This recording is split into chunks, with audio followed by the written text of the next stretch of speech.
Hello, good morning. कैसे हैं आप लोग सभी? बेटा, मेरा नाम सौरभ जैन है और मैं CAR के बेहतर क्लासेस ऐप से आपको business law, business correspondence and reporting की क्लासेस लूँगा। आज की हमारी पहली क्लास होगी और इस वक्त हम मई 2021 के मई और नवंबर में होने वाले सभी एग्ज़ाम्स के लिए business law and correspondence and reporting की स्टार्टिंग करेंगे। सबसे पहले इस चैप्टर की शुरुआत करने से पहले, इस पेपर की शुरुआत करने से पहले मैं आपको बताऊंगा कि हम अपने इस ऐप में हमारी बिजनेस लॉ की सभी क्लासेस को लेंगे और साथ ही साथ हम बिजनेस कॉरेस्पॉन्डेंस एंड रिपोर्टिंग की क्लासेस को लेंगे। ये पूरा paper business law, business correspondence and reporting 100 marks का पेपर है, 100 नंबर का पेपर है बेटा। और इसमें 60 मार्क्स का, 60 नंबर का लॉ का पोर्शन है और 40 नंबर का बिजनेस कॉरेस्पॉन्डेंस एंड रिपोर्टिंग वाला क्वेश्चन है।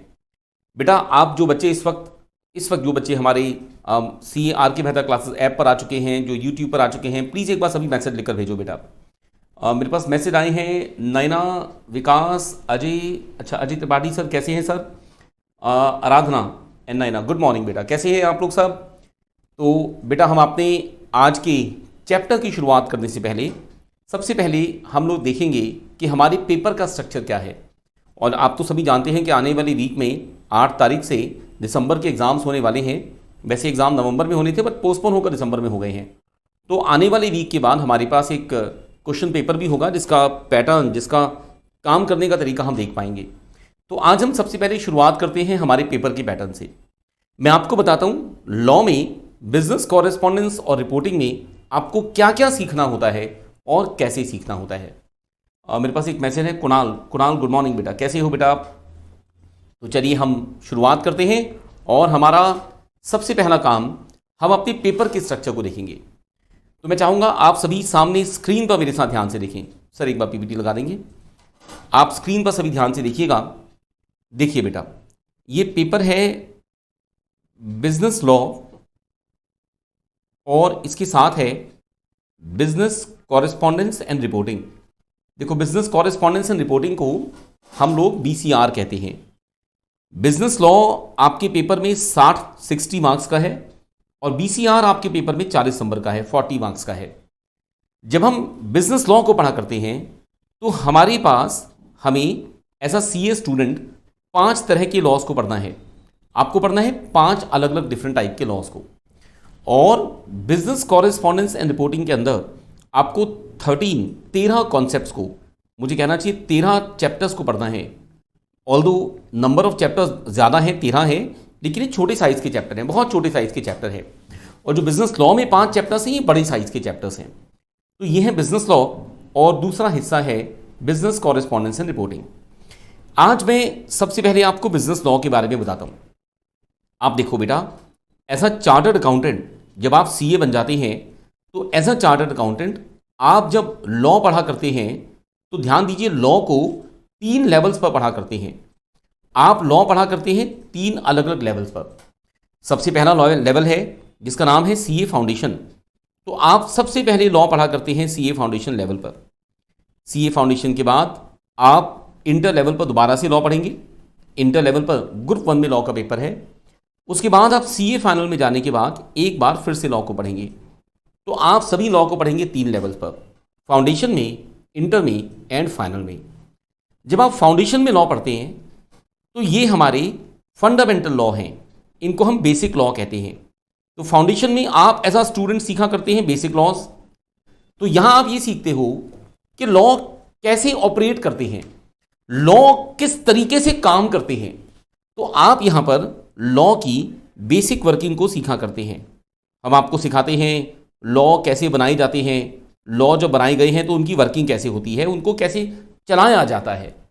तो यहाँ पर आपको मेरे साथ लॉ के कॉन्सेप्ट्स को सीखना है जो मैं आपको सिखाऊंगा, और कॉन्सेप्ट्स के साथ साथ आपने सबने इन लॉज पर बेस केस स्टडीज़ को सीखना है। तो आपने सीखना है कॉन्सेप्ट्स को और साथ ही साथ आपने सीखना है केस स्टडीज़ को।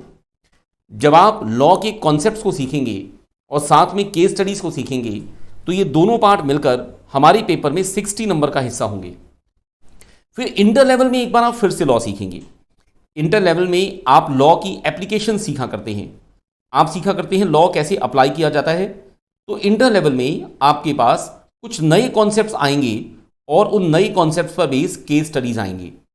देखो यहां से जो आप पढ़ना शुरू करोगे ना, उसी पैटर्न पर आपका लेवल बढ़ जाएगा और आप हायर लेवल में जाकर इंटर में स्टडीज करेंगे। और जब आप फाइनल में पहुंचेंगे तो आप एडवांस लेवल पर लॉ पढ़ेंगे। जब आप एडवांस लेवल पर लॉ पढ़ेंगे तो वहां पर आप एडवांस लेवल की केस स्टडी सीखेंगे और सीखेंगे लॉ डेवलप कैसे होते हैं। तो हमारे पास एज अ स्टूडेंट आपको सिखाने के लिए सबसे इंपॉर्टेंट हिस्सा जो फाउंडेशन में है वो ये है कि आप लीगल कॉन्सेप्ट्स की थॉरो नॉलेज गेन कर सकें, अच्छी नॉलेज गेन कर सकें और साथ ही साथ आप उनके ऊपर बेस्ड केस स्टडीज को हैंडल करना सीखें। मैं आपको लॉ में 3 चीज़ों पर फोकस कराऊंगा। सबसे पहला काम होगा आपको अपनी अंडरस्टैंडिंग को डेवलप करना है, नॉलेज को, समझ को डेवलप करना है। सेकंड थिंग होगा कि आपको लॉ में आने वाली केस स्टडीज को सॉल्व करना सीखना है। पहले अंडरस्टैंडिंग को डेवलप करना है, नॉलेज गेन करनी है, फिर केस स्टडीज को सॉल्व करना सीखना है। और थर्ड सबसे इंपॉर्टेंट काम जो आपको देखना है वो ये होगा कि आपने लॉ के ऊपर बेस्ड क्वेश्चंस को, लॉ के ऊपर बेस्ड केस स्टडीज को सॉल्व करना सीखना है। केस स्टडीज को कैसे बनाया जाए, उनके आंसर्स कैसे बनाए जाएं और उन्हें लिखा कैसे जाए। आप जब इन तीनों चीज़ों में परफेक्ट हो जाते हैं तो आपका पेपर बहुत अच्छे नंबरों से पास होता है। ये हमारे पूरे लॉ में जो आपको 60 मार्क्स से पढ़ना है, इस बात को देखना है। फिर आपको पढ़ना है बिजनेस कॉरेस्पॉन्डेंस एंड रिपोर्टिंग। देखो नाम है बिजनेस कॉरेस्पॉन्डेंस एंड रिपोर्टिंग, तो आप बिजनेस कॉरेस्पॉन्डेंस के बारे में सीखेंगे। आप क्या सीखेंगे? बिजनेस कॉरेस्पॉन्डेंस के बारे में। कॉरेस्पॉन्डेंस में क्या होगा? किसी को एक प्रोफेशनल ईमेल कैसे भेजी जाए, फॉर्मल ईमेल। आपको सीखना है कहीं पर अगर हम किसी कंपनी के अंदर एक शेयर होल्डर्स की मीटिंग करवाने जा रहे हैं, एक कंपनी में डायरेक्टर्स की मीटिंग करवाने जा रहे हैं, तो शेयर होल्डर्स की मीटिंग का, डायरेक्टर्स की मीटिंग का एजेंडा कैसे बनता है। एजेंडा होता है ना, मीटिंग से पहले एजेंडा बनाते हैं, तो हम एजेंडा बनाना सीखेंगे। एक मीटिंग के खत्म होने के बाद हम सीखेंगे मीटिंग के मिनट्स कैसे बनते हैं। आप एक कंपनी में डायरेक्टर हैं, आपने अपने एम्प्लॉयज़ को कोई ऑर्डर भेजना है, इंस्ट्रक्शन देनी है, तो आप एक सर्कुलर इशू करते हैं, आप एक मेमोरेंडम इशू करते हैं। ये सब बनाना सीखेंगे। उसके साथ साथ कुछ बेसिक कॉन्सेप्ट्स ही होंगे, जैसे एक रिज्यूमे होता है ना, बायोडाटा की तरह प्रोफेशनल रिज्यूमे, एक रिज्यूमे बनाना सीखेंगे। आप नोट मेकिंग सीखेंगे, कॉम्प्रिहेंशन सीखेंगे। तो हमारे पास बिजनेस कॉरेस्पॉन्डेंस एंड रिपोर्टिंग आपके राइटिंग स्किल्स को अच्छा बनाएगा। आप कैसे लिखते हैं, कैसे सीखते हैं, इसमें आपकी इंप्रूवमेंट करवाएगा। तो आपके राइटिंग स्टाइल को हम बहुत अच्छा कर पाएंगे बिजनेस कॉरेस्पॉन्डेंस एंड रिपोर्टिंग के अंदर। तो आज मैं आप सभी के लिए बिजनेस लॉ की शुरुआत कराऊंगा। आपने बेटा कोई भी मैसेज मुझे भेजना हो, आप मुझे मेरे सामने यूट्यूब ऐप पर इस वक्त आपकी चैट आने लग रही है, आप सब मुझे मैसेज भेज सकते हैं बेटा। तो आज मैं आपके लिए शुरुआत किसकी कराऊंगा बेटा? बिजनेस लॉ की शुरुआत कराऊंगा, क्योंकि आज आप सभी पहली बार फर्स्ट टाइम लॉ पढ़ेंगे। तो पहली बार लॉ पढ़ते हुए हमें इसके स्ट्रक्चर को, इसके बेसिक कॉन्सेप्ट्स को सीखते हुए आगे बढ़ना है। तो मैं आपके लिए शुरुआत कराता हूं कि हमारा बिजनेस लॉ कैसे बनाया गया है और किस तरह से इसे चलाया जाता है। देखिए बेटा, सामने स्क्रीन पर ध्यान से देखते रहिएगा। आप चाहें तो इसकी नोटिंग भी कर सकते हैं थोड़ी सी साथ साथ। देखो, जब हम बिजनेस लॉज को पढ़ते हैं तो हमारे पास आपको ध्यान देना है, जैसा कि मैंने अभी बताया 5 लॉ हैं हमारे पास है, 5 बिजनेस लॉज जो आपको सबको पढ़ने हैं। तो हमारे पास कितने तरह के बिजनेस लॉ हैं? 5 हैं, 5 हैं। इनमें सबसे पहला बिजनेस लॉ है, इसका नाम है लॉ ऑफ कॉन्ट्रैक्ट। तो हमारा सबसे पहला बिजनेस लॉ होगा लॉ ऑफ कॉन्ट्रैक्ट। हमारा दूसरा बिजनेस लॉ है, इसका नाम है sale of goods. Sale of goods, ये मैंने इनके ऐसे नाम लिखे हैं। इनको बोलते कैसे हैं?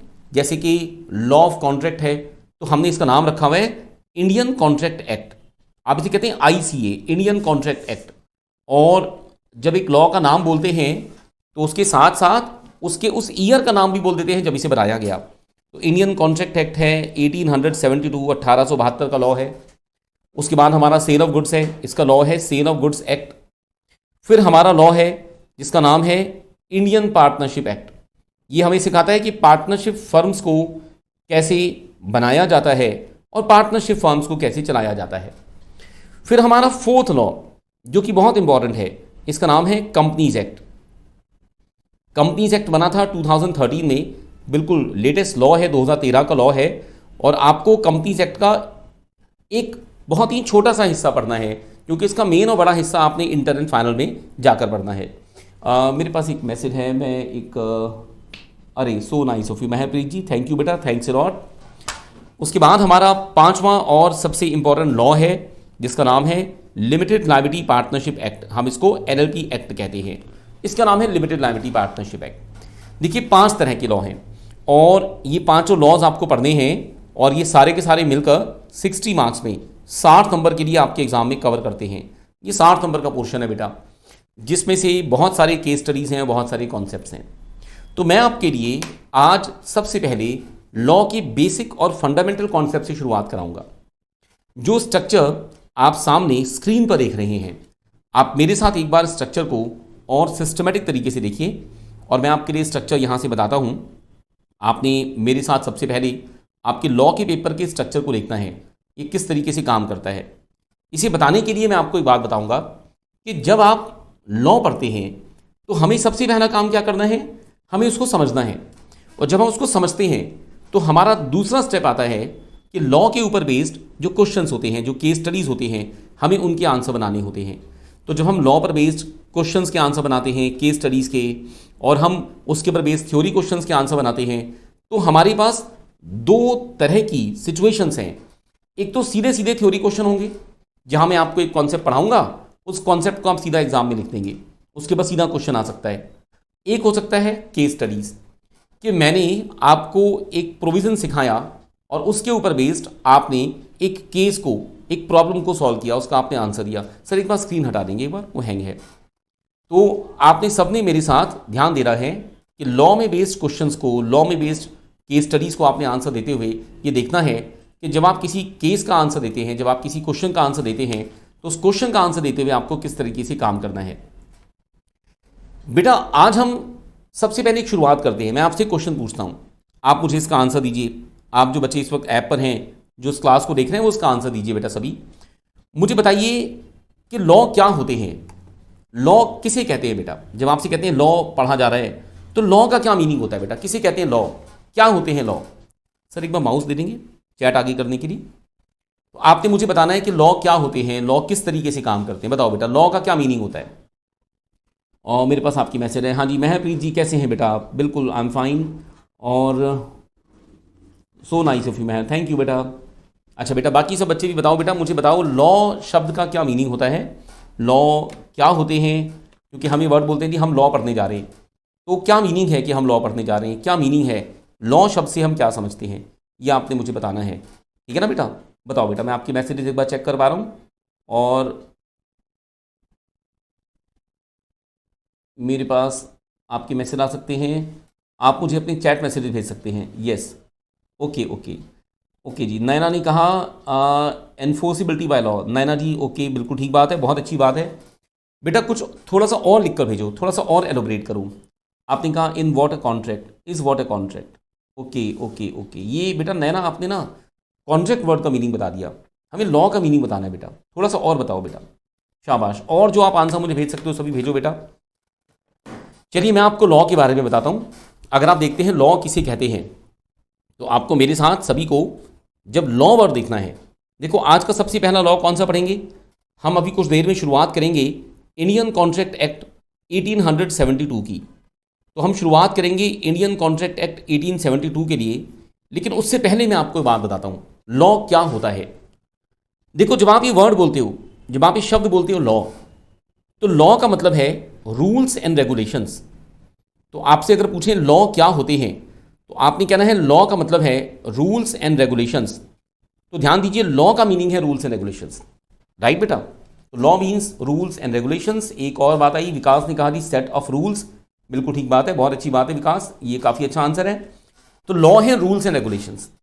अच्छा आपसे पूछता हूँ दोबारा से, लॉ कौन बनाता है, हु क्रिएट्स लॉ। आप लॉ पढ़ते हैं, लॉ इंडिया में कौन बनाता है, इंडिया में लॉ कहाँ से बनाए जाते हैं, बताओ बेटा। लॉ कौन बनाता है, कौन क्रिएट करता है लॉ, तो आप बताओ लॉ कौन क्रिएट करता है। अगर आपसे पूछें लॉ को बनाने वाला कौन है, क्रिएटेड बाय, तो आपने मुझे बताना है लॉज को कौन बनाता है। ओके, लेट अस सी कौन सबसे पहले बताता है आंसर। लॉ कौन बनाता है, ये बहुत इंपॉर्टेंट पार्ट है, क्योंकि इससे हमें पता लगेगा कि वो लॉ किस तरह से अप्लाई होंगे। तो लॉ कौन क्रिएट करता है, कौन है जो लॉ बनाता है, कौन है जो लॉ को क्रिएट करता है, बताओ बेटा। तब तक जब तक आपके आंसर आते हैं मैं अभी एक बात इतना शुरू करता हूं।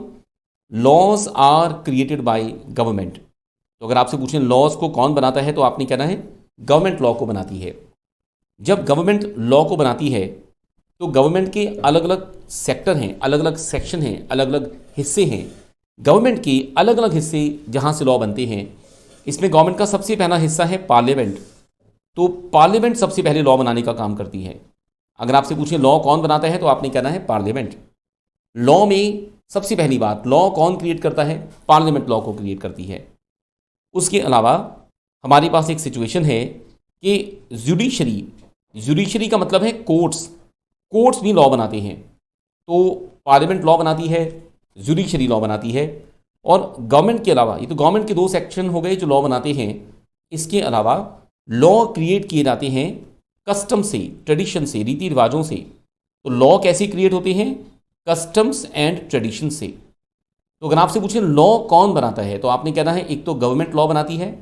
गवर्नमेंट में कौन बनाता है लॉ, तो कहना है पार्लियामेंट लॉ को बनाती है, जुडिशरी लॉ को बनाती है। और इसके अलावा लॉ को बनाने का काम करते हैं कस्टम्स एंड ट्रेडिशंस, रीति रिवाजों से लॉ बनते हैं। इस चीज़ को ध्यान में रखते हुए आपने हमारे साथ लॉ पढ़ना है। सबसे पहले आप इस चीज़ को देखिए मेरे साथ सामने स्क्रीन पर, यहाँ से ध्यान से देखिए। हमारे पास जब हम किसी भी लॉ को पढ़ते हैं, तो लॉ को पढ़ते हुए हमें सबसे पहला काम क्या देखना होता है कि हमारे पास जो लॉ बनाए गए हैं उन्हें एक तो पार्लियामेंट ने बनाया।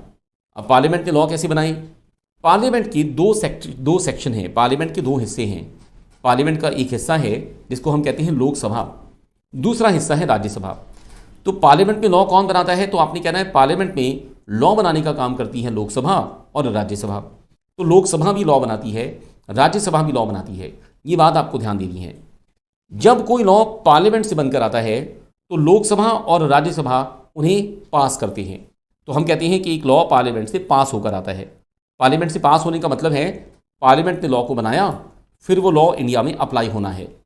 तो पहले पार्लियामेंट लॉ को बनाती है, उसके बाद वो लॉ प्रेसिडेंट ऑफ इंडिया को दिया जाता है जो उसको साइन करते हैं। तो सबसे पहला स्टेप होता है कि पार्लियामेंट लॉ को बनाती है, उसके बाद वो हमारे प्रेसिडेंट को, राष्ट्रपति को दिया जाता है, वो उसको साइन करते हैं, फिर ये लॉ इंडिया में अप्लाई होता है। तो हमारे पास एज अ स्टूडेंट आपको सिखाने के लिए ये 5 बेसिक लॉ हैं जो आपने मेरे साथ सीखने हैं। सबसे पहला है, ध्यान से देखिए, सबसे पहला लॉ है लॉ ऑफ कॉन्ट्रैक्ट, दूसरा लॉ है सेल ऑफ गुड्स, तीसरा है पार्टनरशिप का लॉ, इंडियन पार्टनरशिप एक्ट, अगला लॉ है एलएलपी और कंपनी लॉ।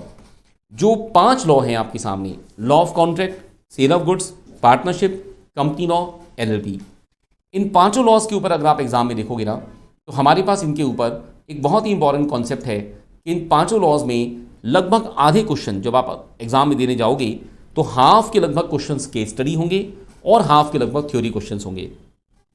बेटा अब आपकी चैट मेरे पास हमारी CAR की मेहता क्लासेस ऐप से भी आ रही है। मेरे पास छवि का मैसेज है, आपने कहा था जो लीगली बनाया गया हो, ये आपने लॉ का मीनिंग बताया था, ये बहुत अच्छा है बेटा छवि, कीप इट अप बेटा। तो सामने आप देखते रहिएगा। अब आप मुझे यूट्यूब ऐप और CAR की मेहता क्लासेस ऐप दोनों से अपने चैट मैसेज भेज सकते हैं बेटा।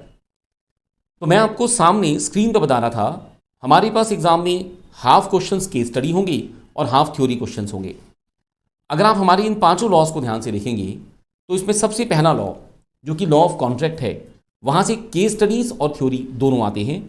सेल ऑफ गुड्स से केस स्टडीज़ और थ्योरी दोनों आते हैं। पार्टनरशिप से थ्योरी ज़्यादा आती है। कंपनी लॉ से केस स्टडीज़ और थ्योरी दोनों आते हैं। एलएलपी से थ्योरी ज़्यादा आती है। तो पार्टनरशिप और एलएलपी से थ्योरी ज़्यादा आती है, बाकी तीनों लॉ से केस स्टडीज़ भी आते हैं और थ्योरी भी आती है। नाउ जब हम इन लॉज को पढ़ते हैं तो हमारे पास सबसे पहला जो इंपॉर्टेंट कॉन्सेप्ट आता है, हमें सबसे पहले सीखना होता है कि लॉज को किसने बनाया। तो मैंने आपको कहा जी लॉ को गवर्नमेंट ने बनाया और साथ ही साथ कस्टम्स एंड ट्रेडिशन से लॉ बने। तो जो मैंने आपको भी लिखकर बताया था, मैं आपको स्क्रीन पर दिखाता हूँ। आप देखिए, हमारे पास लॉ को बनाने के 3 तरह के सोर्सेज हैं। इंडिया में लॉ बनाने के 3 तरह के सोर्सेज हैं। लॉ बनाने का सबसे पहला सोर्स है इंग्लिश मर्केंटाइल लॉ, जिसको हम एक्ट ऑफ पार्लियामेंट कहते हैं। तो अगर आपसे पूछें लॉ को किसने बनाया, तो आपने कहना है पार्लियामेंट बनाती है। जब इंडिया इंडिपेंडेंट हो गया था, उसके बाद हमारी पार्लियामेंट लॉ बनाती है। और जब इंडिया इंडिपेंडेंट नहीं हुआ था, उससे पहले, इंडिया के इंडिपेंडेंट होने से पहले, ध्यान रखिएगा, ब्रिटिश गवर्नमेंट लॉ बनाती थी, ब्रिटिशर्स लोग लॉ बनाते थे जो इंडिया में अप्लाई होते थे। इसके अलावा लॉ का दूसरा सोर्स है कोर्ट्स के डिसीजंस, जिन्हें हम केस स्टडीज कहते हैं। तो इंडिया में हाई कोर्ट और सुप्रीम कोर्ट भी लॉ बनाते हैं। सुप्रीम कोर्ट जो डिसीजन देता है, हाई कोर्ट जो डिसीजन देते हैं, वो सब लॉ बन जाते हैं। हाई कोर्ट सुप्रीम कोर्ट के डिसीजन हम सभी को मानने होते हैं।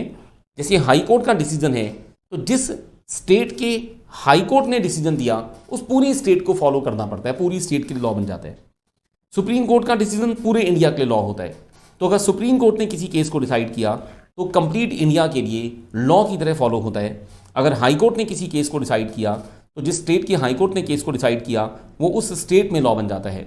तो आपको ध्यान देना है, किसी भी लॉ को जब बनाया जाता है, तो हाई कोर्ट और सुप्रीम कोर्ट भी लॉ बनाते हैं। लॉ का थर्ड सोर्स होता है कस्टम्स एंड ट्रेडिशंस, रीति रिवाज। जब आप कस्टम्स एंड ट्रेडिशंस बोलते हैं, तो कस्टम्स एंड ट्रेडिशंस का मतलब है रीति रिवाज। आपके इलाके के जो रीति रिवाज हैं, आपकी स्टेट के, आपके एरिया के, वो भी एक तरह के लॉ होते हैं। जैसे आपके यहाँ मैरिज कैसे होती है, तो आपके धर्म का पर्सनल लॉ है, आपके रीति रिवाज हैं। हिंदू मैरिज कैसे होती है, अग्नि के फेरे लेकर। सिख मैरिज कैसे होती है, गुरु ग्रंथ साहब जी के फेरे लेकर। इस्लाम के अंदर मैरिज कैसे होती है, निकाह होता है, जैसे कि कुरान में बताया गया है। तो अलग अलग धर्मों के अपने लॉ हैं जो उनकी रीति रिवाजों से बने हैं। तो लॉ बेटा इन 3 तरीकों से बनते हैं। आपको एज अ स्टूडेंट पहले 2 टेक्निक से बनने वाले लॉ पढ़ाए जा रहे हैं। एज अ चार्टर्ड अकाउंटेंट आप इंग्लिश मर्केंटाइल लॉ सीखोगे, जो इंग्लिश लॉ से बने हैं, हमारे पार्लियामेंट के लॉ सीखोगे, और कोर्ट्स के डिसीजन सीखोगे। एज अ चार्टर्ड अकाउंटेंट आपको कस्टम्स और ट्रेडिशंस नहीं सिखाए जा रहे।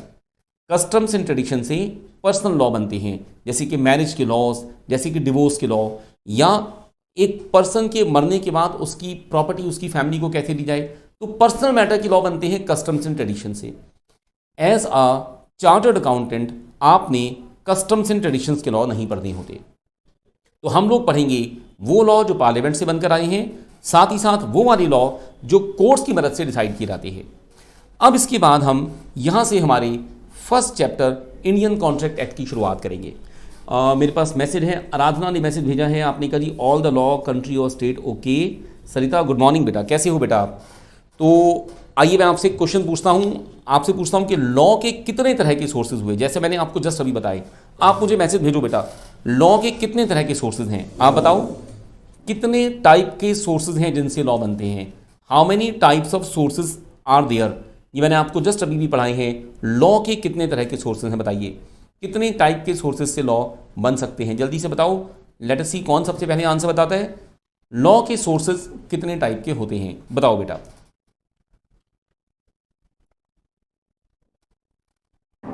ओके, बहुत बढ़िया, मेरे पास मैसेज आया, विकास का मैसेज सबसे पहले आया।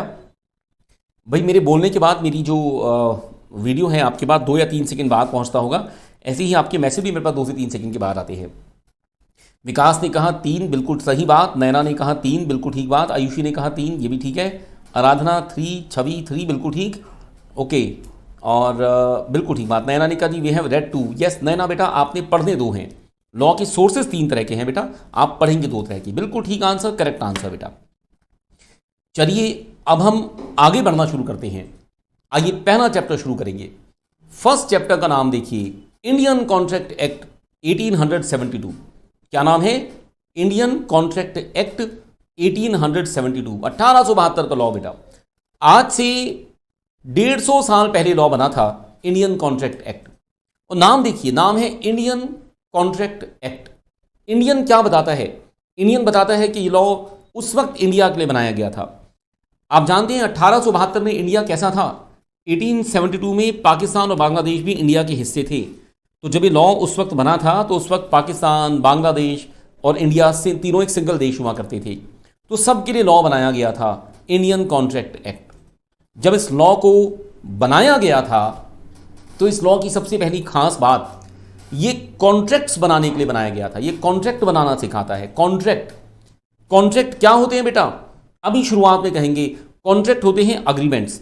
ये लॉ बनाया गया था, ये हमें कॉन्ट्रैक्ट को बनाना सिखाता है।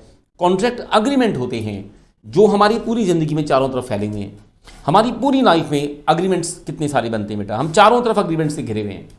मैं एक बस में ट्रैवल करूं तो मैं टिकट खरीदता हूं, हमारा अग्रीमेंट बनता है। मैं ट्रेन में ट्रैवल करूं तो रेलवे से हमारा अग्रीमेंट बनता है। मैं बाय एयर कहीं जाऊं तो एक एयरलाइन से मेरा अग्रीमेंट बनता है। आप किसी स्कूल या कॉलेज में पढ़ते हैं तो आपका वहाँ एक अग्रीमेंट हुआ। आप एक कोचिंग सेंटर में क्लासेस लेते हैं, आपका उनके साथ एक अग्रीमेंट हुआ। आप एक मोबाइल फ़ोन यूज़ करते हैं तो जिस कंपनी का सिम कार्ड आप यूज़ करते हो उस कंपनी के साथ आपका एक अग्रीमेंट है और वो कंपनी आपको सर्विस देती है और आप उससे उसके चार्जेस, उसकी फ़ीस देते हैं बेटा। तो हमारी पूरी ज़िंदगी चारों तरफ अग्रीमेंट से बनी हुई है। आयुषी ने कहा the agreement plus some special point. Yes Ayushi, ये बात आपकी ठीक है, agreement plus some special points contract बनाते हैं। बिल्कुल ठीक बात आयुषी बेटा, ये तुमने ठीक बताया। अब देखो, अगर आप इंडियन कॉन्ट्रैक्ट एक्ट को देखोगे तो ये है बिजनेस लॉ। कैसा लॉ है? Business law. मेरी बात पे ध्यान देना, इंडियन कॉन्ट्रैक्ट एक्ट है बिजनेस लॉ, क्योंकि आप चार्टर्ड अकाउंटेंट बनने वाले हैं तो आपको बिजनेस लॉ पढ़ना है। इसकी सबसे बड़ी खास बात कि ये लॉ पूरे इंडिया में, जब इंडिया को देखा जा रहा है तो पूरे इंडिया को देखा जा रहा है, ये लॉ पूरे इंडिया में जगह जगह अप्लाई हो रहा है। कहां पर अप्लाई हो रहा है? एरिया वाइज बताऊंगा। ध्यान से स्क्रीन पर देखना जो मैं आपके सामने बताऊंगा और इसको समझ के याद करना बेटा, कहीं भी रट्टा नहीं मारना बेटा। तो इंडियन कॉन्ट्रैक्ट एक्ट अगर आप देखोगे तो पूरे इंडिया में कहां पर अप्लाई होता है? सबसे पहली बात देखिए, ये लॉ होल इंडिया में, कंप्लीट इंडिया में अप्लाई होता है। ये देखिए कंप्लीट इंडिया, जम्मू कश्मीर से लेकर कन्याकुमारी तक, आसाम या बंगाल से लेकर महाराष्ट्र तक हमारा इंडियन कॉन्ट्रैक्ट एक्ट पूरे इंडिया में अप्लाई होता है। It is applicable in whole India. ये पूरे इंडिया में एप्लीकेबल होता है। कुछ टाइम पहले की बात बताता हूँ, पुराने टाइम में अर्लियर ये जम्मू कश्मीर में एप्लीकेबल नहीं होता था। जम्मू एंड कश्मीर का अलग से लॉ था, लेकिन इस वक्त जम्मू कश्मीर का लॉ अलग से था। ये मैंने एक लाइन डाल के आपको बताई है। इसके ऊपर के हिस्से का लॉ अलग होता था, अब नहीं है। अब ये लॉ पूरे इंडिया में एप्लीकेबल है, इंक्लूडिंग जम्मू एंड कश्मीर। जम्मू कश्मीर में भी एप्लीकेबल है। इस लॉ का बड़ा फीचर बेटा कि ये लॉ हमें कमर्शियल कॉन्ट्रैक्ट्स या बिजनेस कॉन्ट्रैक्ट्स को बनाना सिखाता है। ये लॉ हमें पर्सनल अग्रीमेंट बनाना नहीं सिखाता। तो आपसे पूछेंगे इंडियन कॉन्ट्रैक्ट एक्ट इंडिया में कहां पर अप्लाई होता है, तो आपने 4 पॉइंट बोलने हैं। सबसे पहली बात, आप मेरे साथ साथ बोलिए, मेरे साथ साथ रिपीट कीजिए, Indian contract act is applicable in whole India. Indian contract act is applicable in whole India. दूसरा point, earlier it was not applicable in Jammu and Kashmir but now it is applicable. Earlier it was not applicable in Jammu and Kashmir but now it will be applicable. तीसरा point, this law is applicable for commercial contracts. This law, चौथा point, this law is not applicable for personal agreements. ये commercial contracts पे apply करता है, personal agreements पे apply नहीं करता।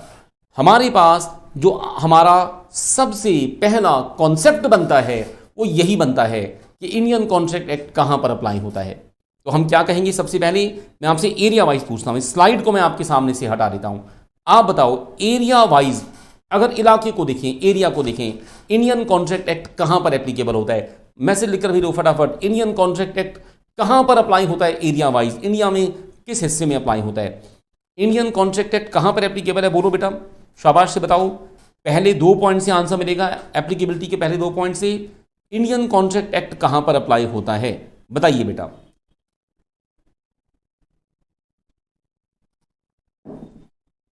बहुत बढ़िया, मैं देख रहा हूं आपके मैसेज आने शुरू हो गए। आप मुझे YouTube और हमारी CAR के मेहता क्लासेस ऐप दोनों पर मैसेज भेज सकते हैं बेटा, कहीं भी मैसेज भेज सकते हैं। ओके, तो Indian contract act area wise कहां पर एप्लीकेबल होता है आप मुझे भेजो, फिर बताऊंगा मैं। सबसे पहले किसका मैसेज आया? Indian contract act area wise कहां पर एप्लीकेबल है? शाबाश, जल्दी से बताओ। ओके ओके, बहुत बढ़िया। Indian contract act area wise कहां पर एप्लीकेबल है? ओके, नैना ने कहा होल इंडिया, आराधना ने कहा होल इंडिया, विकास ने कहा whole India including Jammu and Kashmir. बहुत बढ़िया, आपके सबके आंसर बहुत बढ़िया, लेकिन विकास का आंसर ज़्यादा कंप्लीट हो गया। सबसे पहला आंसर नैना का था। नैना ने कहा जी होल इंडिया, बिल्कुल सही बात, होल इंडिया। और आराधना ने भी कहा होल इंडिया, विकास ने कहा whole India including Jammu and Kashmir. ऐसे ही बोलिए, होल इंडिया, साथ में बोलिए इंक्लूडिंग जम्मू एंड कश्मीर। और उसके साथ ये भी लिखना, एग्जाम में ज़रूर लिखना, क्योंकि तुम्हें बहुत अच्छे नंबर आने हैं। तो एग्जाम में क्या लिखना? Earlier it was not applicable in Jammu and Kashmir now it will be applicable. Earlier it was not applicable in Jammu and Kashmir, but now it will be applicable, है ना बेटा। तो आपको ऐसे बताना है। अब इसके साथ मैंने नेचर ऑफ कॉन्ट्रैक्ट के अकॉर्डिंग आपको बोला था, मैं एक बार सामने स्क्रीन पर दिखाता हूं। आइए मेरे साथ स्क्रीन पर देखिए, 2 लाइंस और पूछूंगा कि अगर हम इंडियन कॉन्ट्रैक्ट एक्ट को देखते हैं कि इंडियन कॉन्ट्रैक्ट एक्ट, आप सामने स्क्रीन पर 1 मिनट के बाद देखिएगा, मैं आपसे पूछता हूं इंडियन कॉन्ट्रैक्ट एक्ट किस तरह के कॉन्ट्रैक्ट्स पर अप्लाई करता है, कौन से वाले कॉन्ट्रैक्ट्स पर अप्लाई करता है, कमर्शियल पर या पर्सनल पर। तो आपको मुझे बताना है इंडियन कॉन्ट्रैक्ट एक्ट किस तरह के कॉन्ट्रैक्ट्स पर अप्लाई करता है, कमर्शियल या पर्सनल। बोलो बेटा क्या कहते हो, इंडियन कॉन्ट्रैक्ट एक्ट किस तरह के कॉन्ट्रैक्ट्स पर अप्लाई करता है, कमर्शियल या पर्सनल। बताओ शाबाश, कौन से वाले कॉन्ट्रैक्ट्स पर अप्लाई करता है, कमर्शियल पर या पर्सनल पर। बताइए बेटा, इंडियन कॉन्ट्रैक्ट एक्ट कौन से तरह के कॉन्ट्रैक्ट्स पर अप्लाई करता है, कमर्शियल या पर्सनल। बताओ मुझे, बताओ जल्दी से बताओ। ओके, विकास ने कहा जी कमर्शियल, बिल्कुल सही जवाब, सबसे पहला आंसर विकास का है, कमर्शियल कॉन्ट्रैक्ट, बिल्कुल ठीक आंसर। बाकी सब भी भेजो बेटा। तो देखो इसी बात पर सामने स्क्रीन पर देखो बेटा, हमारे पास इस लॉ को जब देखा जाता है, एक और आंसर है नैना ने कहा जी कमर्शियल, बिल्कुल ठीक। आराधना ने कहा कमर्शियल, बिल्कुल ठीक बात, बिल्कुल सही आंसर बेटा। तो इंडियन कॉन्ट्रैक्ट एक्ट 2 तरह के कॉन्ट्रैक्ट्स पर अप्लाई करता है, सॉरी कौन सी कॉन्ट्रैक्ट्स पर अप्लाई करता है, कमर्शियल पर। अब छवि और आयुषी के आंसर, दोनों के आंसर भी आए हैं कमर्शियल कॉन्ट्रैक्ट, बिल्कुल ठीक आंसर बेटा। तो देखो आप स्क्रीन पर ध्यान से देखना, हमारे पास 2 तरह के कॉन्ट्रैक्ट होते हैं, अग्रीमेंट्स 2 तरह के होते हैं, रादर अग्रीमेंट्स 2 तरह के होते हैं। एक होते हैं, आप स्क्रीन पर देखेंगे तो एक होते हैं सोशल। क्या होते हैं, सोशल। सोशल अग्रीमेंट्स को पर्सनल अग्रीमेंट्स भी कहा जाता है। दूसरे होते हैं लीगल, लीगल अग्रीमेंट्स को कमर्शियल अग्रीमेंट्स भी कहा जाता है। तो अग्रीमेंट्स होते हैं 2 तरह के, एक होते हैं सोशल, एक होते हैं लीगल। सोशल का दूसरा नाम है पर्सनल और लीगल का दूसरा नाम है कमर्शियल। तो आप कहना अग्रीमेंट्स 2 तरह के होते हैं, एक होते हैं कमर्शियल, एक होते हैं पर्सनल। कमर्शियल अग्रीमेंट वो जिनको लीगल अग्रीमेंट भी कहते हैं, पर्सनल अग्रीमेंट वो जिनको सोशल अग्रीमेंट भी कहते हैं। तो agreements are of 2 types, agreement 2 तरह के हैं, कमर्शियल हैं और पर्सनल हैं। हमारा इंडियन कॉन्ट्रैक्ट एक्ट हमेशा ध्यान दीजिए, हमेशा कमर्शियल कॉन्ट्रैक्ट्स पर अप्लाई करता है। भाई कौन से कॉन्ट्रैक्ट्स पर अप्लाई करता है, कमर्शियल। तो इंडियन कॉन्ट्रैक्ट एक्ट अप्लाई करता है कमर्शियल कॉन्ट्रैक्ट्स पर, जिनको आप कमर्शियल कॉन्ट्रैक्ट भी कहते हो या आप इन्हें लीगल कॉन्ट्रैक्ट्स भी कहते हो। तो ये लॉ कमर्शियल कॉन्ट्रैक्ट्स पर अप्लाई करेगा। ये लॉ ध्यान रखना सिर्फ और सिर्फ कमर्शियल या लीगल कॉन्ट्रैक्ट्स पर अप्लाई करेगा। ये लॉ कभी भी पर्सनल अग्रीमेंट्स पर अप्लाई नहीं करेगा। तो कमर्शियल कॉन्ट्रैक्ट कौन से वाले हैं, कमर्शियल कॉन्ट्रैक्ट वो हैं जो जैसे कि मनी मैटर्स, आपके सामने आपको स्क्रीन पर मनी मैटर दिखाई दे रहे हैं। तो एक $100 का नोट आपके सामने डांस करता दिखाई दे रहा है, ये है हमारी कमर्शियल कॉन्ट्रैक्ट, ये है मनी मैटर्स। तो कहना सर मनी मैटर्स कौन से होते हैं, मनी मैटर होते हैं जैसे कि मैंने एक कैलकुलेटर आपको सेल किया, आपने मुझे पैसा दिया, मैंने कैलकुलेटर बेचा, मनी मैटर हो गया, ये कमर्शियल कॉन्ट्रैक्ट है। तो इंडियन कॉन्ट्रैक्ट एक्ट ऐसे ही कमर्शियल कॉन्ट्रैक्ट्स पर अप्लाई करता है। इंडियन कॉन्ट्रैक्ट एक्ट सोशल या पर्सनल मैटर्स पर अप्लाई नहीं करता है। पर्सनल मैटर कैसे होते हैं, जैसे कि 2 फ्रेंड्स हो बेटा, 2 दोस्त हैं, आपस में फ्रेंडशिप की बातें कर रहे हैं। एक फ्रेंड दूसरे फ्रेंड से कहता है कि चलो मैं तुम्हें क्लास के बाद कॉफ़ी पिलाऊंगा, तो ये फ्रेंडशिप की बातें। आपके मम्मा पापा ने आपसे कहा कि भाई तुम्हारी बर्थडे पर, आपका जो बर्थडे होगा, आपके बर्थडे पर आपको एक बड़ी सुंदर सा, बड़ा बढ़िया सा मोबाइल फ़ोन आपको दिलाएंगे, आईफोन आपको दिलाने वाले हैं। तो सोचो मम्मा पापा आपके बर्थडे पर आपको आईफोन दिलाने का प्रॉमिस कर दें, तो कैसा अग्रीमेंट हो गया बेटा, पर्सनल। आप मेरी बात समझ गए बेटा। तो जो पर्सनल अग्रीमेंट है उन पर ये लॉ अप्लाई नहीं होता। पर्सनल अग्रीमेंट का बेस्ट एग्जांपल स्क्रीन पर ध्यान से देखिए, एक आप हैं और एक आपका फ्रेंड, 2 फ्रेंड्स बैठ के आपस में बातें कर रहे हैं। तो 2 फ्रेंड्स आपस में जो काम करते हैं ना बेटा, वो है हमारा पर्सनल अग्रीमेंट। तो फ्रेंडशिप की बातें, दोस्ती की बातें, आपस के रिलेशंस की बातें, ये सब कैसी बातें हैं बेटा, ये सब बातें हैं पर्सनल। तो पर्सनल अग्रीमेंट्स पर ये लॉ अप्लाई नहीं होता है ना। अब पर्सनल अग्रीमेंट्स पे लॉ अप्लाई नहीं होता, कमर्शियल अग्रीमेंट्स पे लॉ अप्लाई होता है। इसको और ध्यान से सीखने की ज़रूरत है क्योंकि इसके ऊपर एग्जाम में क्वेश्चन आते हैं। मैं आपसे एक बात पूछता हूँ कि अगर 2 पर्सन्स के बीच में एक अग्रीमेंट है तो कैसे देखेंगे कि वो कमर्शियल अग्रीमेंट है या वो पर्सनल अग्रीमेंट है। बताओ कमर्शियल अग्रीमेंट या पर्सनल अग्रीमेंट की क्या पहचान है, बताओ बेटा। कमर्शियल अग्रीमेंट को कैसे पहचानते हैं, किस अग्रीमेंट को कमर्शियल कहते हैं, कमर्शियल की क्या पहचान है बताओ। कमर्शियल अग्रीमेंट कौन सा होता है, इसकी क्या पहचान है, इसको कैसे देखते हैं कि अग्रीमेंट कमर्शियल है? बताइए, शाबाश, आप बताइए, अग्रीमेंट कमर्शियल कैसे होता है, इसकी क्या पहचान होती है, इसको कैसे देखा जाता है? एक अग्रीमेंट कमर्शियल है, इसकी क्या पहचान है, इसको कैसे देखा जाता है? बताओ बेटा, कमर्शियल अग्रीमेंट की क्या पहचान है, कैसे ढूंढोगे कि अग्रीमेंट कमर्शियल है, कैसे देखोगे अग्रीमेंट कमर्शियल है या पर्सनल है? बताओ, शाबाश, जल्दी से बताओ, अग्रीमेंट को कमर्शियल कैसे देखा जाए? ओके, लीजिए, बहुत अच्छी बात आई, एक आंसर आया, मनी मैटर, बिल्कुल ठीक। जो अग्रीमेंट मनी मैटर्स होते हैं, देखो सरिता ने कहा कंसिडरेशन होती है, कीमत होती है, विकास ने कहा commercial contract enforceable by law, ये बात ठीक है, लेकिन बेटा विकास ये इसकी पहचान नहीं बनी बेटा। नैना ने कहा कि money is included then commercial, बिल्कुल ठीक, नैना तुम्हारा आंसर बहुत परफेक्ट है, बहुत बढ़िया आंसर बेटा। आराधना ने कहा जी सर्विस, ओके, सरिता ने कहा जी कंसिडरेशन, बिल्कुल ठीक है, आपके सबके आंसर बढ़िया। एक बात पूछता हूं खासतौर पे बेटा, आप, नैना ने कहा जी मनी इज इन्वॉल्व, बिल्कुल ठीक बात है। सोचो, नैना के आपके पापा ने प्रॉमिस किया, भाई नैना के पापा ने प्रॉमिस किया कि अगले महीने जनवरी से नैना को 10,000 rupees per month pocket money मिलेगी। तो आपको सोचो बेटा, पापा ने या मम्मा ने अगले महीने 10,000 rupees per month pocket money देने का प्रॉमिस कर दिया। आपने कहा ठीक है जी, मैं 10,000 रुपीज़ पॉकेट मनी हर महीने से लूँगी। पापा ने कहा बस इसके बदले बेटा खूब मेहनत से पढ़ाई करना, अच्छे से पढ़ाई करना, स्टडीज़ करना। तो पेरेंट्स ने कहा कि आप अगले महीने से अच्छे से मेहनत करो, आपको 10,000 रुपये पर मंथ पॉकेट मनी मिलेगी, है ना। छवि भी कहती है मनी मैटर है।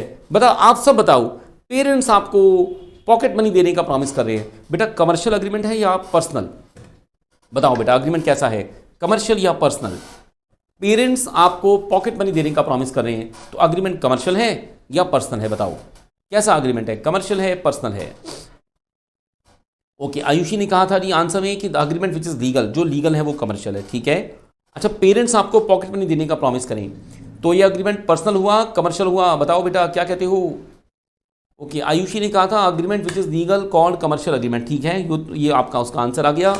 ओके, आराधना कहती है पर्सनल, विकास कहती है पर्सनल, नैना कहती है पर्सनल, सरिता ने कहा पर्सनल। आप सब बताओ, यहां तो मनी मैटर आ गया बेटा, यहां तो मनी मैटर है। अगर पेरेंट्स अपने बच्चों को पॉकेट मनी देने की बात कहते हैं तो मनी मैटर है। बताओ, मनी मैटर है तो ये तो कमर्शियल होना चाहिए, फिर ये पर्सनल क्यों हुआ? छवि ने भी कहा जी पर्सनल है।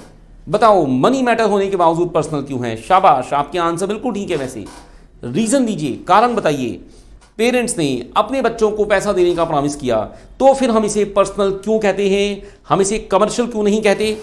आपके पेरेंट्स ने आपको मनी देने का, पैसा देने का प्रॉमिस किया, तो आप इसे पर्सनल अग्रीमेंट कहते हैं, आप इसे कमर्शियल अग्रीमेंट नहीं कहते हैं। क्यों नहीं कहते हैं कमर्शियल अग्रीमेंट? बताओ बेटा, ये पर्सनल क्यों है, ये कमर्शियल क्यों नहीं है? जल्दी से बताओ, कोई रीज़न दूँ?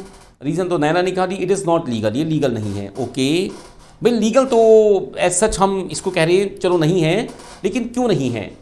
सरिता ने कहा जी एनफोर्सेबल बाय लॉ नहीं है। सरिता जी, ये एनफोर्सेबल नहीं है लॉ से, ये बात आपकी ठीक है, लेकिन इसके पर्सनल होने के पीछे इससे भी बड़ा कोई रीज़न होना चाहिए। आयुषी ने कहा अगर वो हमें पॉकेट मनी नहीं देते तो हम उनको स्यू नहीं कर सकते हैं, ये बात भी ठीक है। वो आपको पॉकेट मनी ना दें तो आप उनके ऊपर केस नहीं कर सकते हैं, और कर दिया तो वो घर से निकाल देंगे। ठीक कहता हूँ, अगर आपने केस कर दिया उनके ऊपर तो घर से निकाल देंगे बेटा फिर वो। ओके, सरिता ने कहा जी एनफोर्सेबल नहीं है। आराधना ने कहा डोमेस्टिक लॉ। विकास ने कहा we cannot challenge in court.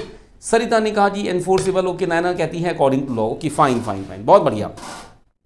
अच्छा चलो, मैं आपको बात बताता हूँ। हाँ, मेरे साथ सामने स्क्रीन पर देखो, जो आपको $100 का नोट दिखाई दे रहा है, इसके ऊपर आपको 2 केसेस के नाम दिखाई दे रहे हैं।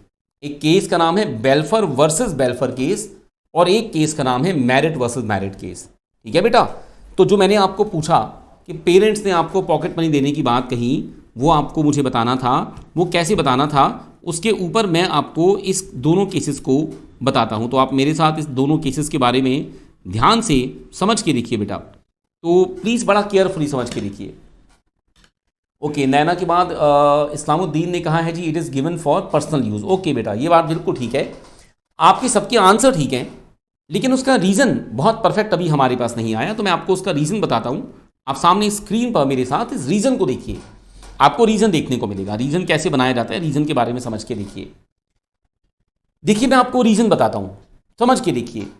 अगर पेरेंट्स ने आपको पॉकेट मनी देने की बात कही, अगर पेरेंट्स ने आपसे कहा कि आपको पॉकेट मनी देंगे तो वो एक पर्सनल अग्रीमेंट है। अगर पेरेंट्स आपको पॉकेट मनी देंगे तो पर्सनल अग्रीमेंट है।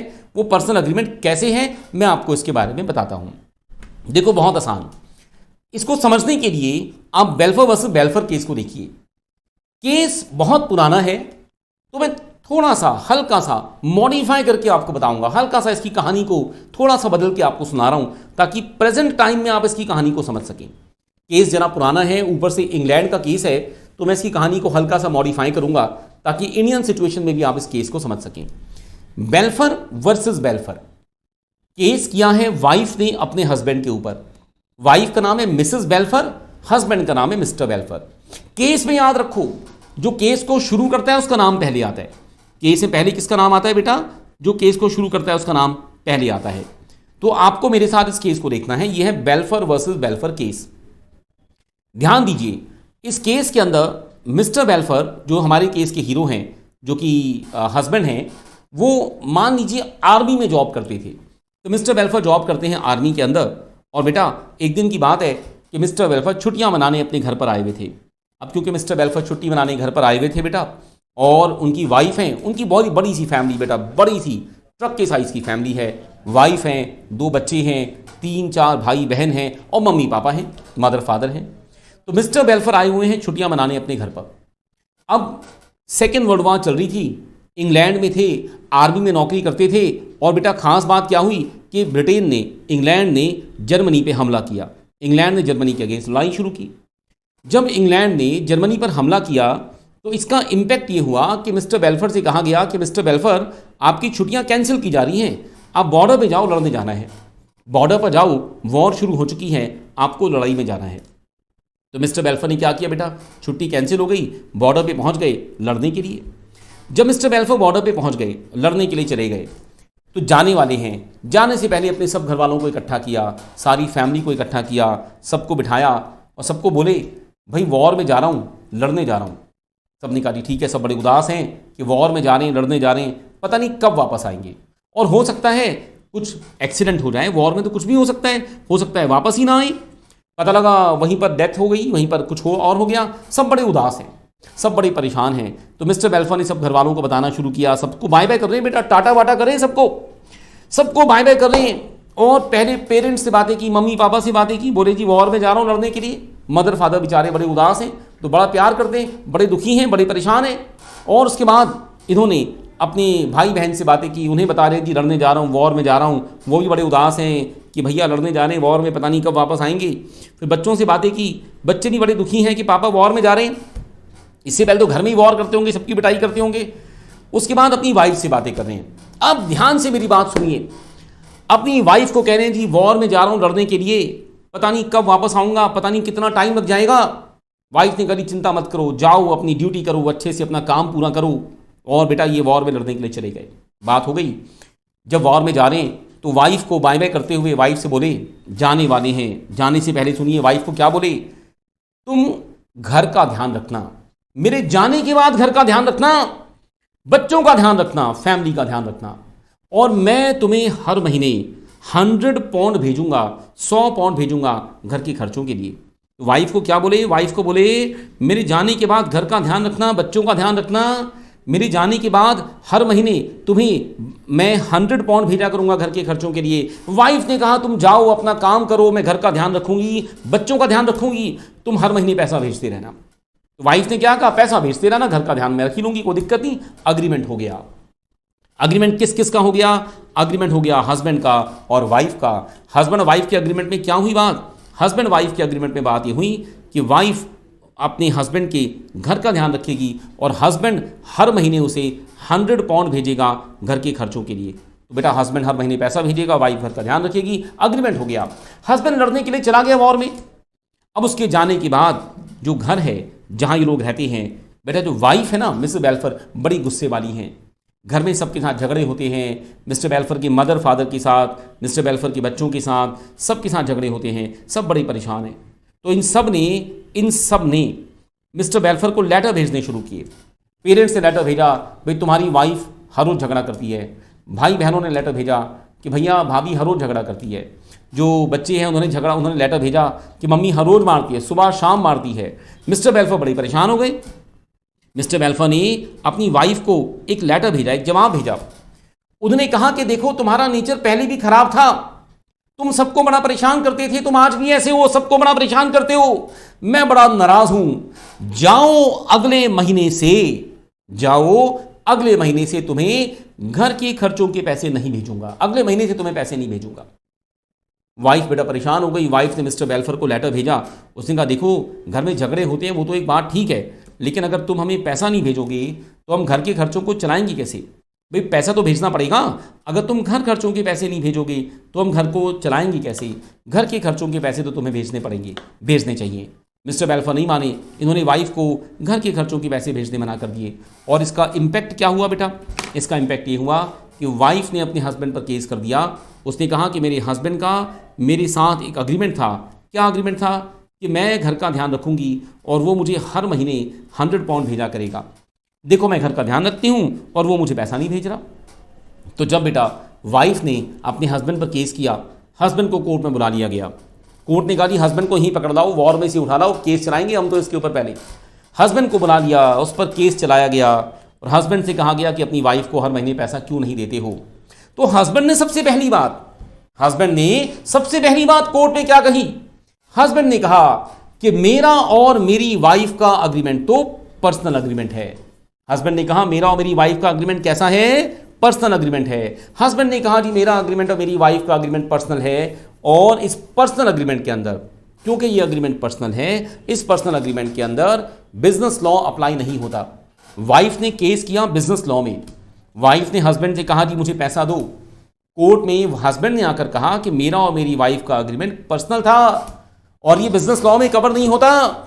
क्योंकि ये बिजनेस लॉ में कवर नहीं होता तो यहां पर हस्बैंड के ऊपर केस नहीं किया जा सकता बिजनेस लॉ में। हस्बैंड ने कहा जी मेरी वाइफ मुझ पर केस नहीं कर सकती। जबकि वाइफ क्या कहती है?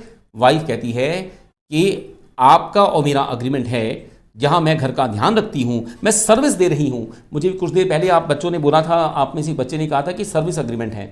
जो मैंने आपसे क्वेश्चन पूछा था मैं अभी बताता हूं, आपने मुझे कहा था सर्विस अग्रीमेंट है, आराधना ने कहा था सर्विस अग्रीमेंट है। तो बेटा वाइफ ने कहा जी सर्विस अग्रीमेंट है, मैं घर का ध्यान रखती हूं, सर्विस दे रही हूं, और हस्बैंड मुझे पैसा देगा, ये मनी मैटर है। तो ये सर्विस अग्रीमेंट है, साथ में मनी मैटर है, ये कमर्शियल अग्रीमेंट है, ये बिजनेस लॉ में कवर होता है।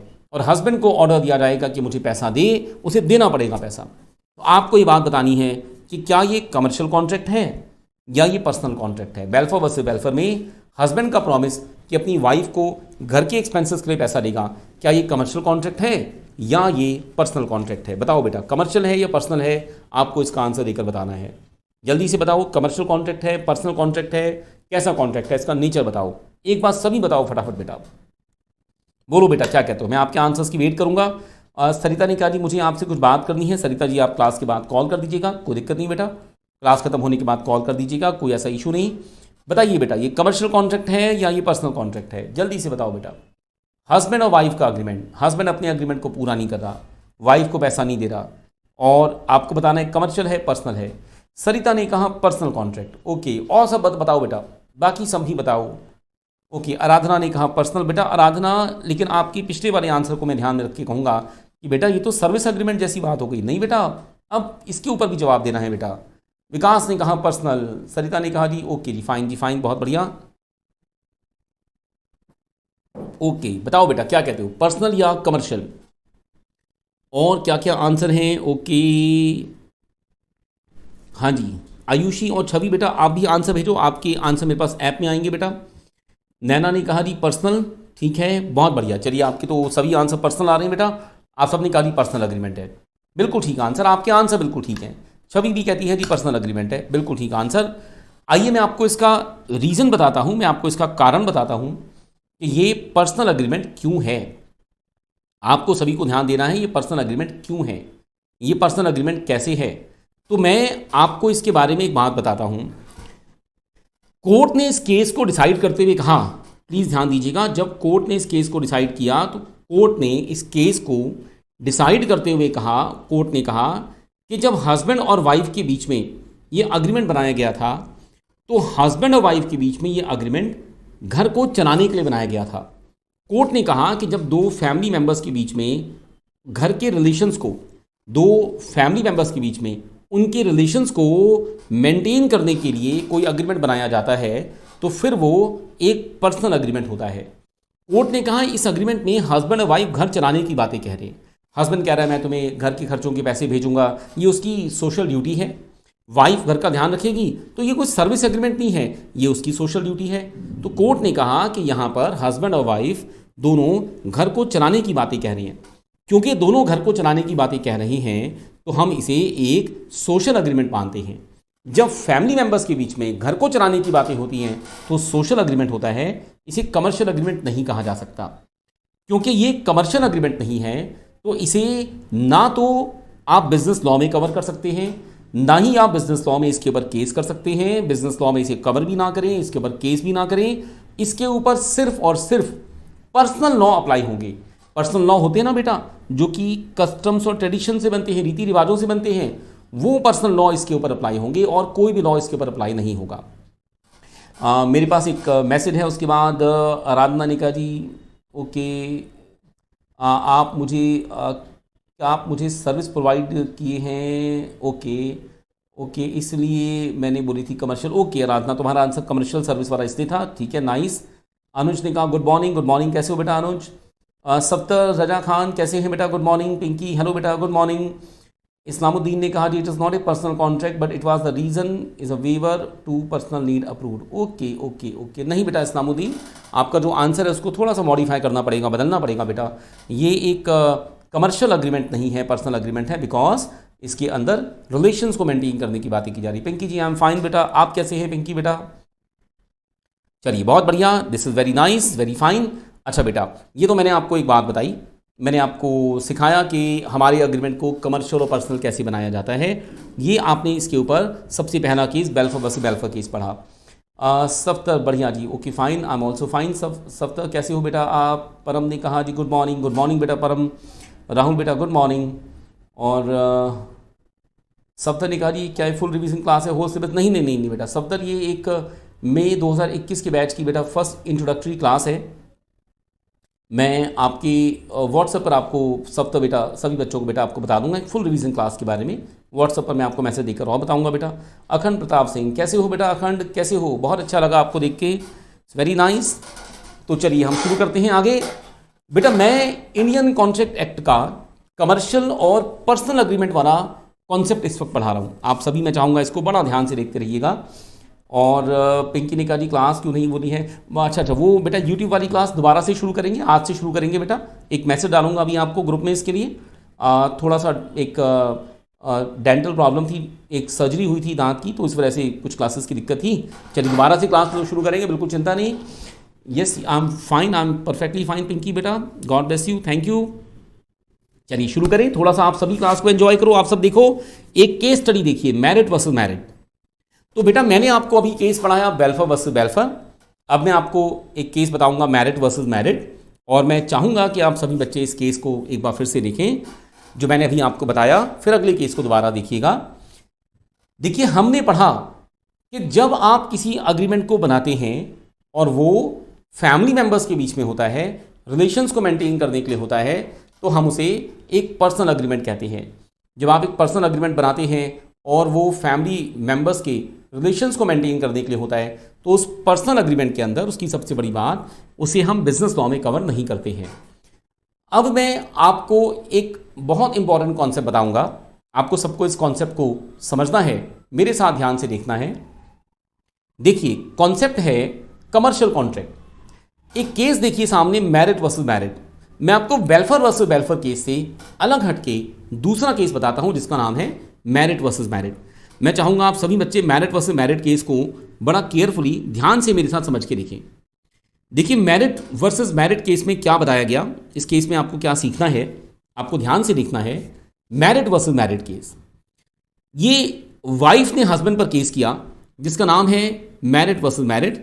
वाइफ ने अपने हस्बैंड पर केस किया है, हम इसे Mrs married versus mister married कहते हैं।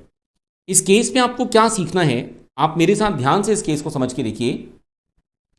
यहां पर भी एक हस्बैंड और वाइफ है, हस्बैंड है और वाइफ है बेटा, और इन दोनों के बीच में झगड़ा हुआ है, जिसके ऊपर वाइफ ने केस किया हस्बैंड पर। इस केस के बारे में मैं आपको बता दूं, मैं एक मैसेज आपको पहले बता दूं। आपने मुझे पूछा है कि ओके ओके ओके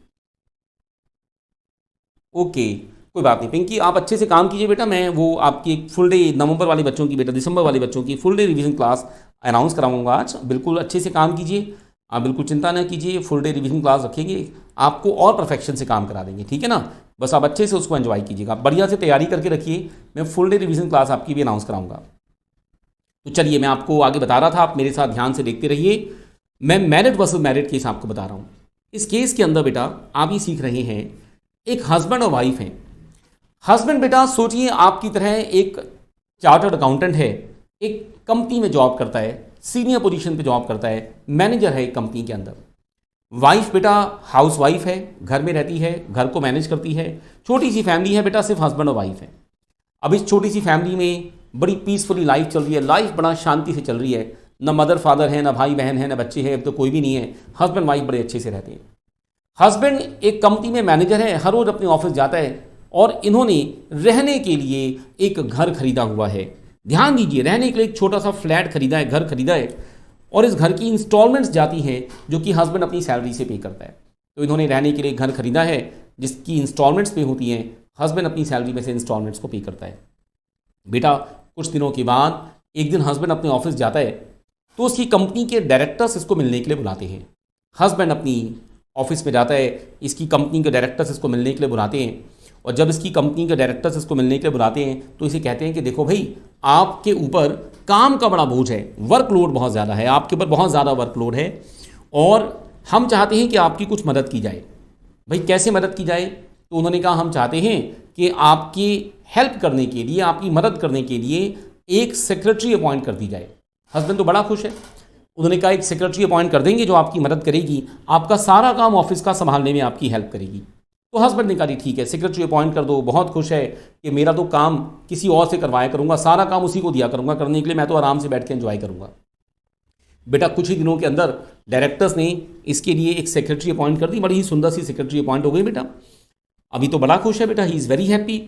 सेक्रेटरी आती है, सारा काम संभालती है, सारी फाइल्स मैनेज करती है।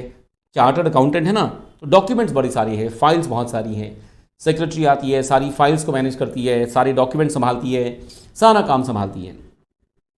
जो सेक्रेटरी है वो सारे काम को मैनेज करती है, सारा काम संभालती है, और ये ऑफिस में बैठा हुआ उसको इंस्ट्रक्शन देता रहता है, ये काम ऐसे करो, ये काम ऐसे करो, ये काम ऐसे करो।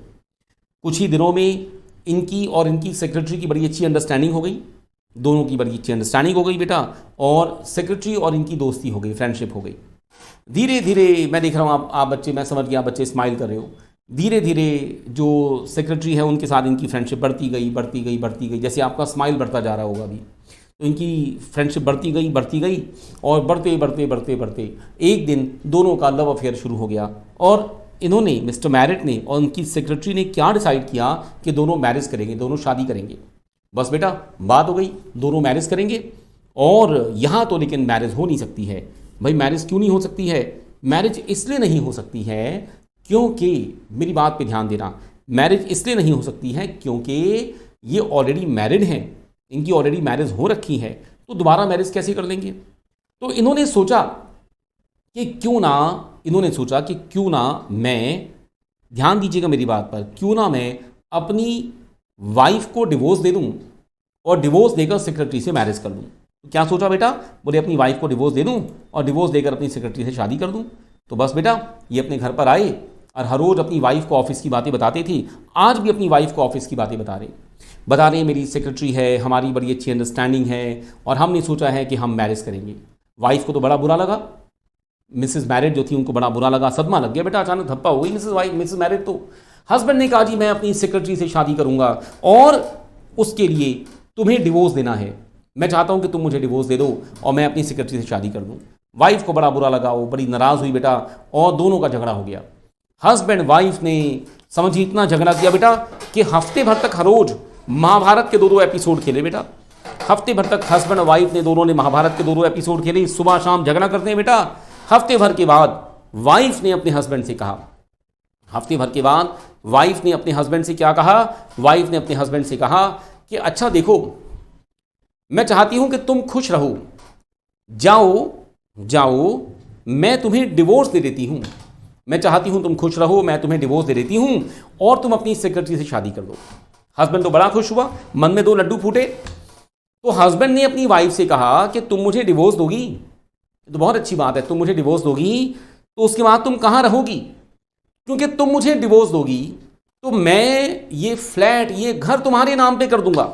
जिस घर में दोनों रहते हैं, उसने कहा ये घर मैं तुम्हारे नाम पे कर देता हूं, और क्योंकि ये घर मैं तुम्हारे नाम पे कर दूंगा, तुम इसमें आराम से रहना और इस घर की इंस्टॉलमेंट्स में देता रहूंगा। तो हस्बैंड और वाइफ का अग्रीमेंट हो गया कि हस्बैंड अपनी वाइफ को घर देगा और उसकी इंस्टॉलमेंट्स देगा, और वाइफ उसके बदले में क्या दे रही है बेटा? हस्बैंड को डिवोर्स दे रही है। तो वाइफ अपने हस्बैंड को डिवोर्स देगी, हस्बैंड अपनी वाइफ को फ्लैट देगा और उस फ्लैट की इंस्टॉलमेंट्स देगा। बस बेटा, अग्रीमेंट हो गया और हस्बैंड ने अपनी वाइफ के नाम पर वो फ्लैट कर दिया, वाइफ ने अपने हस्बैंड को डिवोर्स दे दिया और हस्बैंड वो घर छोड़कर चला गया। हस्बैंड चला गया, उसने सेक्रेटरी से मैरिज कर ली और अपने पुराने घर की इंस्टॉलमेंट्स देता रहता है, जहां उसकी एक्स वाइफ रहती हैं। जो उनकी एक्स वाइफ है मिसेस मैरिट, उन्होंने कोई जॉब कर ली, वो जॉब करने लगी और अपने उस घर में रहने लगी, आराम से अपने घर को चला रही है। हस्बैंड चला गया, सेक्रेटरी से शादी कर ली, कहीं और रहने लगा। कुछ महीनों के बाद हस्बैंड रेगुलरली अपनी वाइफ के घर की इंस्टॉलमेंट्स पे करता है। कुछ महीनों के बाद एक दिन जो एक्स वाइफ है मिसेस मैरिट, ध्यान दीजिएगा, एक्स वाइफ मिसेस मैरिट, वो बेटा कहीं जा रही हैं, किसी मार्केट में जा रही हैं, घर का सामान वगैरह लेकर आ रही हैं। तो जिस मार्केट में जा रही हैं, घर का सामान लेकर आ रही है ना बेटा, वो क्या देखती हैं? वो देखती हैं कि उनके एक्स हस्बैंड, कौन बेटा? उनके एक्स हस्बैंड जो मिस्टर मैरिट थे, वो सामने से आ रही हैं। उनके एक्स हस्बैंड सामने से आ रहे हैं बेटा, और उनकी सेक्रेटरी वाइफ उनके साथ में है। इनको बड़ा बुरा लगता है, इनको बड़ा बुरा लगता है। मिसेस मैरिट जो थी x Mrs wife Mrs merit, इनको बड़ा बुरा लगता है कि देखो मेरा हस्बैंड और इसके साथ ये सेक्रेटरी है, यही वो लड़की है जिसकी वजह से मेरा घर टूट गया, हमारा डिवोर्स हो गया, मेरा हस्बैंड कितना अच्छा था। इनको बड़ा बुरा लगता है बेटा। अपना सामान वामान नीचे रखती हैं, जाती हैं, सेक्रेटरी को पकड़ती हैं, 2 थप्पड़ खींच के लगा देती हैं, है ना, फटाफट 2 थप्पड़ मारती हैं। सेक्रेटरी को बड़ा बुरा लगता है। अब तो बेटा वो उसकी वाइफ थी, उसको बड़ा बुरा लगता है कि हाँ मेरी बेइज्जती हुई सबके सामने, 2 थप्पड़ बेटा वो भी लगा देती है इनको, मिसेस मैरिट को, जो एक्स वाइफ थी। दोनों का झगड़ा हो जाता है, दोनों वहीं सड़क पर लड़ने लगती हैं बेटा। दोनों वहीं सड़क पर क्या करती हैं बेटा? बिग बॉस खेलने लगती है बेटा। वहीं दोनों का झगड़ा हो जाता है, बाल बाल पकड़ के लड़ने लगती हैं और मिस्टर मैरिट इनको छुड़ाने बीच में आते हैं। जब मिस्टर मैरिट इनको छुड़ाने आते हैं बीच में ना बेटा, तो दोनों क्या कहती हैं, मारो इसको, झगड़ा इसकी वजह से हो रहा है। मिस्टर मैरिट की भी पिटाई हो जाती है।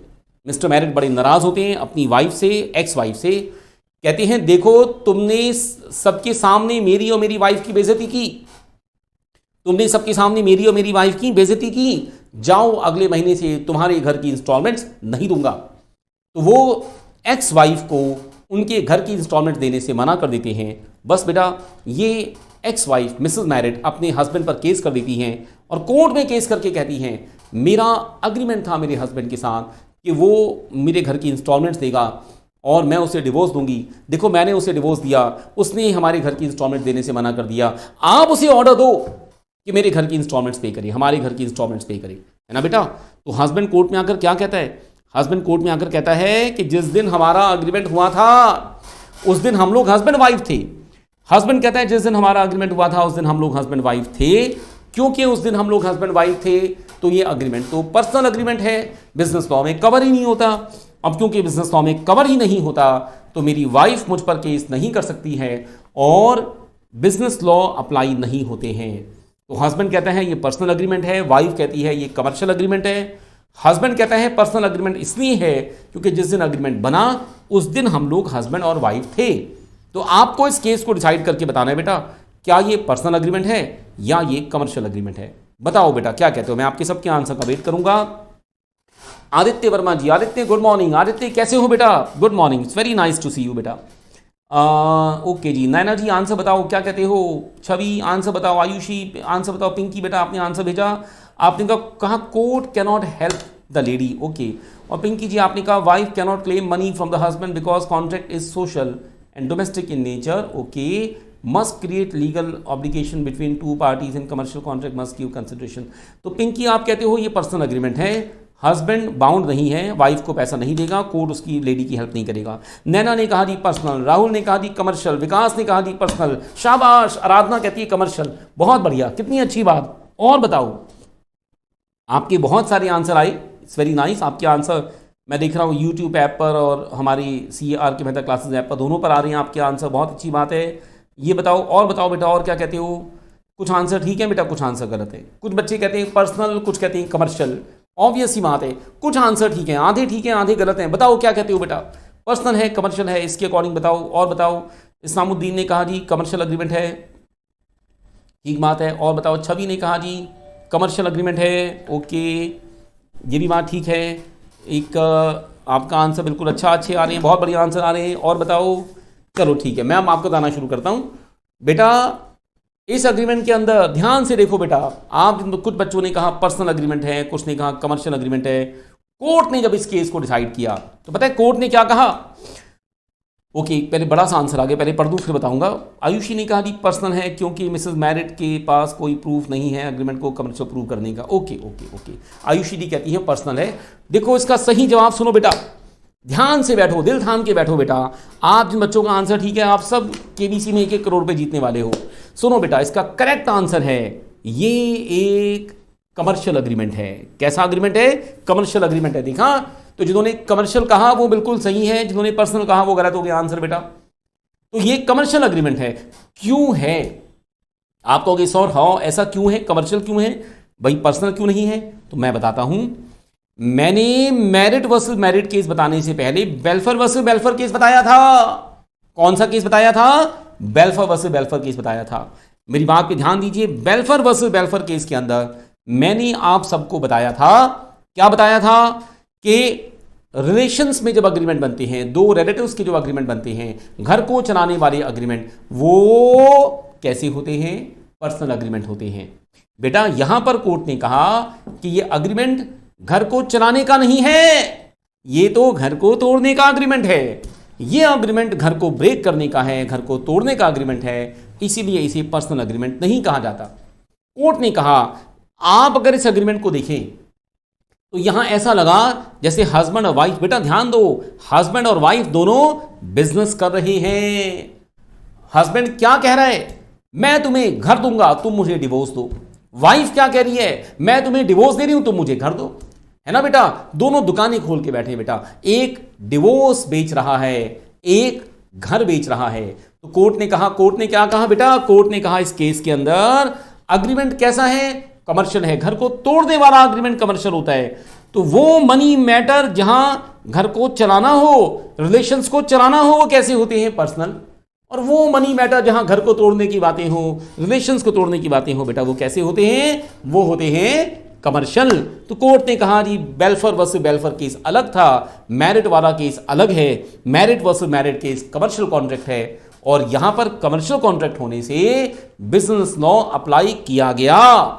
हस्बैंड को ऑर्डर दिया गया कि अपनी वाइफ को घर की इंस्टॉलमेंट्स पे करे। हस्बैंड बाउंड है अपनी वाइफ के घर की इंस्टॉलमेंट्स को देने के लिए, है ना बेटा? बताओ बेटा कैसा लगा केस, बेटा जल्दी से मुझे बताओ। इस्लामुद्दीन ने कहा था जी कमर्शियल है। राहुल ने कहा जी wife was not a commercial, it was not a commercial agreement, husband was bound to pay. बिल्कुल राहुल जी आपका आंसर ठीक था। पिंकी जी हाँ जी कहते हो लग गया 6, बिल्कुल जी 6 लग गया। देखो आप कितने सारे बच्चों के आंसर ठीक हो गए, कितने सारों के आंसर गलत हो गए। देखा बेटा, लॉ की केस स्टडी ऐसे ही होते हैं, आपको सोच समझ कर आंसर देना है।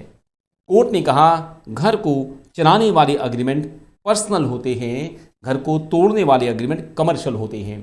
तो ये कमर्शियल अग्रीमेंट है, और यहां पर हम हस्बैंड को ऑर्डर देंगे कि वाइफ के घर की इंस्टॉलमेंट्स को पे करें। ठीक है बेटा?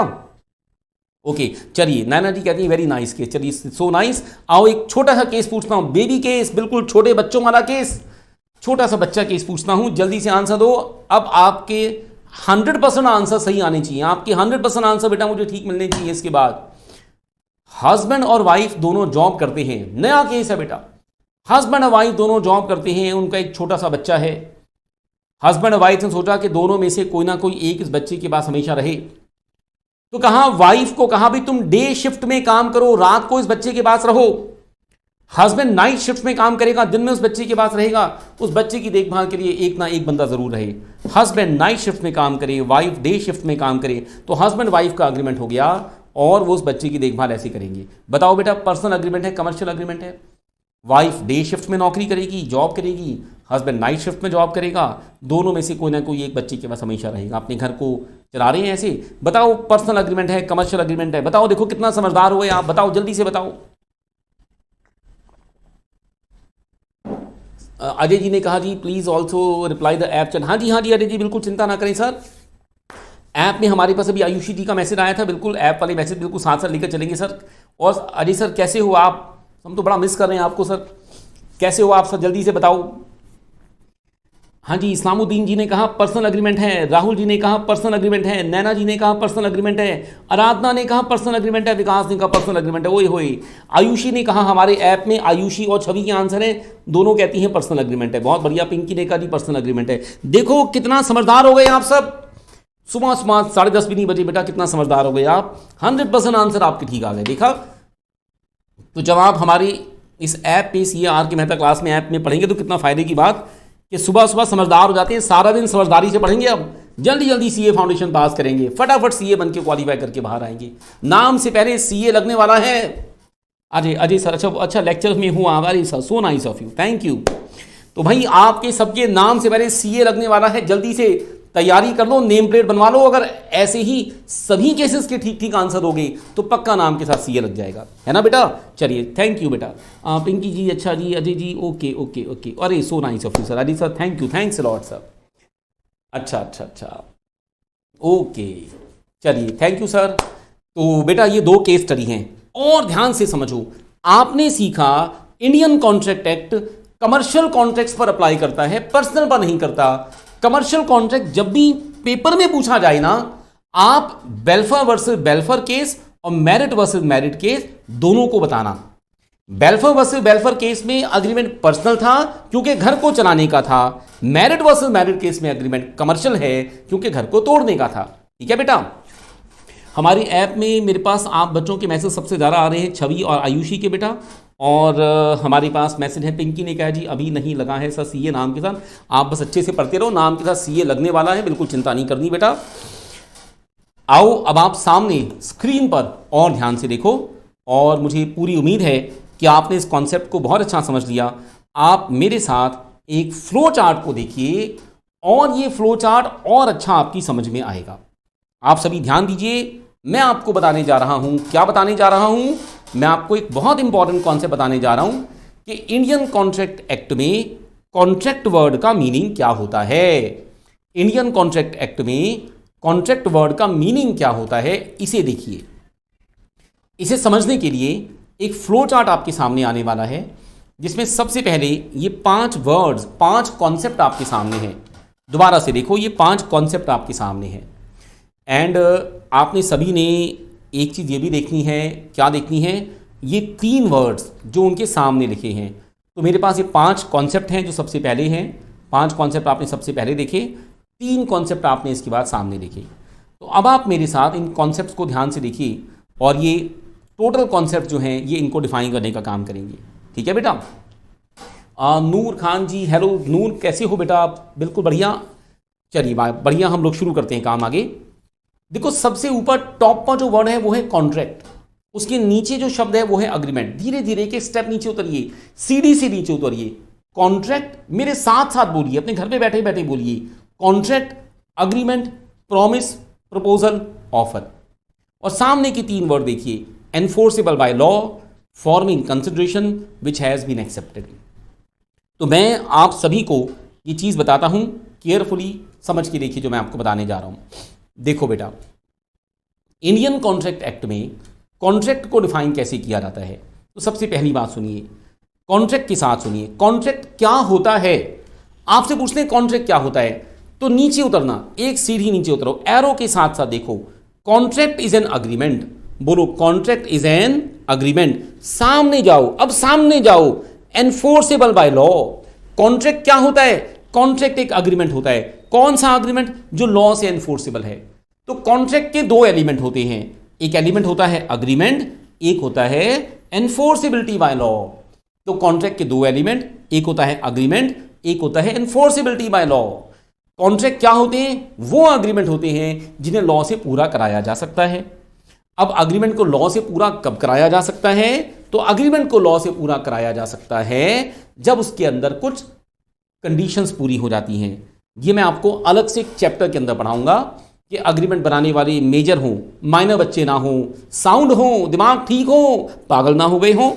तो जो अग्रीमेंट को बनाते हैं, अगर वो अग्रीमेंट लॉ से एनफोर्सेबल हो तो वो कॉन्ट्रैक्ट कहलाता है। तो एनफोर्सेबिलिटी हम बाद में पढ़ेंगे, आज हम क्या पढ़ेंगे? अग्रीमेंट को पढ़ेंगे। अग्रीमेंट क्या होता है? Agreement is a promise. Agreement क्या होता है? अग्रीमेंट एक प्रॉमिस होता है। Agreement is a promise. नीचे उतरिए, जीने से नीचे उतरिए, सामने चलिए। Agreement is a promise forming consideration. सामने जा रहे हैं, फॉर्मिंग कंसिडरेशन। अग्रीमेंट क्या होता है? अग्रीमेंट एक प्रॉमिस होता है फॉर्मिंग कंसिडरेशन, जो कंसिडरेशन को बनाता है। तो जिस प्रॉमिस के साथ कंसिडरेशन होती है उसे अग्रीमेंट कहते हैं। जिस प्रॉमिस के साथ क्या होती है? कंसिडरेशन, उसे क्या कहते हैं? अग्रीमेंट कहते हैं। तो अग्रीमेंट एक ऐसा प्रॉमिस होता है जिसके साथ कंसिडरेशन होती है। कंसिडरेशन होती है कीमत। जैसे कि मैं ये कैलकुलेटर आपको बेच रहा हूं और आप मुझे इसके बदले में 500 रुपए देना। तो मैं कैलकुलेटर आपको बेच रहा हूं, आप मुझे दोगे कीमत 500 रुपए। ये है प्रॉमिस एंड कंसिडरेशन। और देखिए प्रॉमिस क्या होता है, फिर नीचे उतरिए। प्रॉमिस होता है एक प्रपोजल। प्रॉमिस क्या होता है? प्रपोजल। सामने चलिए, विच हैज बीन एक्सेप्टेड। एक प्रपोजल जिसे एक्सेप्ट कर लिया गया हो, एक प्रपोजल जिसके साथ एक्सेप्टेंस हो, है ना बेटा? तो एक प्रपोजल जिसके साथ एक्सेप्टेंस हो, एक प्रपोजल जिसको एक्सेप्ट कर लिया जाए, उसे हम प्रॉमिस कहते हैं। उसके बाद देखिए प्रपोजल क्या होता है? प्रपोजल होता है ऑफर। तो हर कॉन्ट्रैक्ट की शुरुआत एक ऑफर से होती है।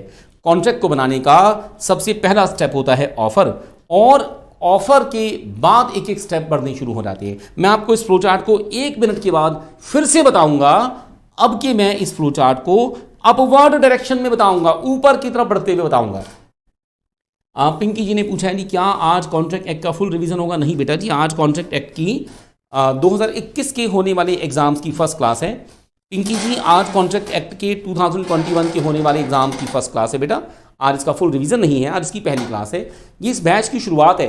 और प्लीज़ सारे फ्रेंड्स को बताना एक न्यू बैच शुरू हो रहा है 2021 के एग्जाम्स के लिए, और वो इसको ज्वाइन करें, जल्दी से जल्दी ज्वाइन करें बेटा। सबने बताना है प्लीज़ सारे फ्रेंड्स को, ताकि टाइम भी पढ़ना शुरू कर दें और जल्दी जल्दी सबके नाम के साथ सीए लगे।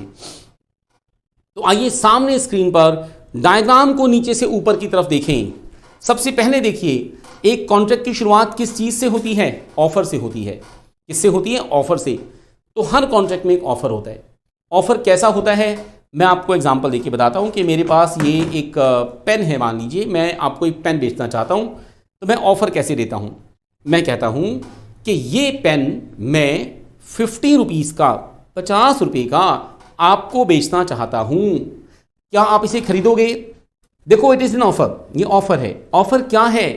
मैं ये पेन 50 रुपीज़ का आपको बेचना चाहता हूं, क्या आप इसे खरीदोगे? तो आप दो बातें कह सकते हो, या तो आप हाँ कहोगे या ना कहोगे। मान लीजिए आपने ना कहा, आपने कहा जी मैं इसे नहीं खरीदूंगा, तो रिजेक्शन हो गया, ऑफर खत्म हो गया। अगर आपने कहा होता मैं इस पेन को खरीदूंगा, मैंने पूछा क्या ये पेन 50 रुपए का खरीदोगे, आप बोलो हाँ कि हाँ मैं खरीदूंगा, तो जब आपने बोला हाँ मैं इसे खरीदूंगा, तो बेटा मेरा ऑफर एक्सेप्ट हो गया आपकी तरफ से। आपने मेरे ऑफर को एक्सेप्ट कर दिया। मैंने आपको ऑफर दिया, आपने इसे एक्सेप्ट किया।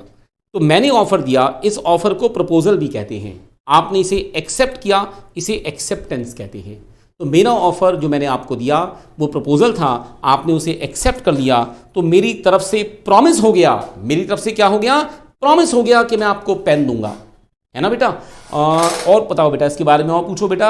मैं इसके बारे में बताता हूँ। सरिता जी ने कहा जी आज टाइम कितने बजे से क्लास है? ओके ओके ओके, हम दिसंबर के लिए, हाँ जी पिंकी आप दिसंबर एग्जाम दे रहे हो बेटा, बिल्कुल ठीक है। बेटा ये क्लास जो है अभी सुबह 9 बजे से है, चल रही है, लगभग कुछ देर अभी और चलेगी मेरे हिसाब से। अभी हम थोड़े से कॉन्सेप्ट और पढ़ेंगे, 15-20 मिनट और लगेंगे इस क्लास के अंदर बेटा। तो चलिए मैं बता रहा था, मैं आपको पेन बेच रहा हूँ, आपने इसे एक्सेप्ट कर लिया। जब आपने इसे एक्सेप्ट किया, तो आपने इसे एक्सेप्ट किया, तो ये एक एक्सेप्टेंस हो गई और मेरी तरफ से प्रॉमिस हो गया कि मैं आपको पेन दूंगा। मेरी तरफ से प्रॉमिस हो गया मैं आपको पेन दूंगा, आपको पेन मिलेगा और आप मुझे इस पेन की कीमत दोगे, 50 रुपये दोगे। वो 50 रुपये मेरे लिए है कंसिडरेशन। मैं आपको पेन दूंगा, आप मुझे उसकी कीमत दोगे 50 रुपये, 50 रुपीज़, वो है कंसिडरेशन, है ना बेटा। मैं आपको पेन दूंगा, आप मुझे कंसिडरेशन दोगे 50 रुपीज़। तो हमारे बीच में एक अग्रीमेंट हो गया। अग्रीमेंट क्या हो गया कि मैं आपको पेन बेचूंगा और आप पेन खरीदोगे। अग्रीमेंट है कि मैं आपको पेन सेल करूंगा, आप पेन खरीदोगे। या अग्रीमेंट ऐसा भी कह सकते हैं, मैं आपको पेन दूंगा और आप मुझे मनी दोगे। ये अग्रीमेंट लॉ से एनफोर्सेबल है। आप और मैं दोनों मेजर हैं, दोनों बिल्कुल ठीक काम करें, कोई लीगल काम नहीं करे। हमारा अग्रीमेंट लॉ से एनफोर्सेबल है तो हम इसे कॉन्ट्रैक्ट कहते हैं। तो ये हमारा अग्रीमेंट लॉ से एनफोर्सेबल है और हम इसे कॉन्ट्रैक्ट कहते हैं। ठीक है बेटा, आप इसको देखिए बेटा। मैं एक बार आपके 2 सवालों के जवाब और दे दूँ। पिंकी जी ने पूछा जी क्या ये दिसंबर के लिए एप्लीकेबल है? हाँ बेटा बिल्कुल पिंकी बेटा, आप इसे दिसंबर अटेम्प्ट के लिए भी पढ़ें और जस्ट 10 मिनट 15 मिनट अभी और लगेंगे क्लास के अंदर, उसके बाद आप बिल्कुल फ्री हैं मेरे पास से आज।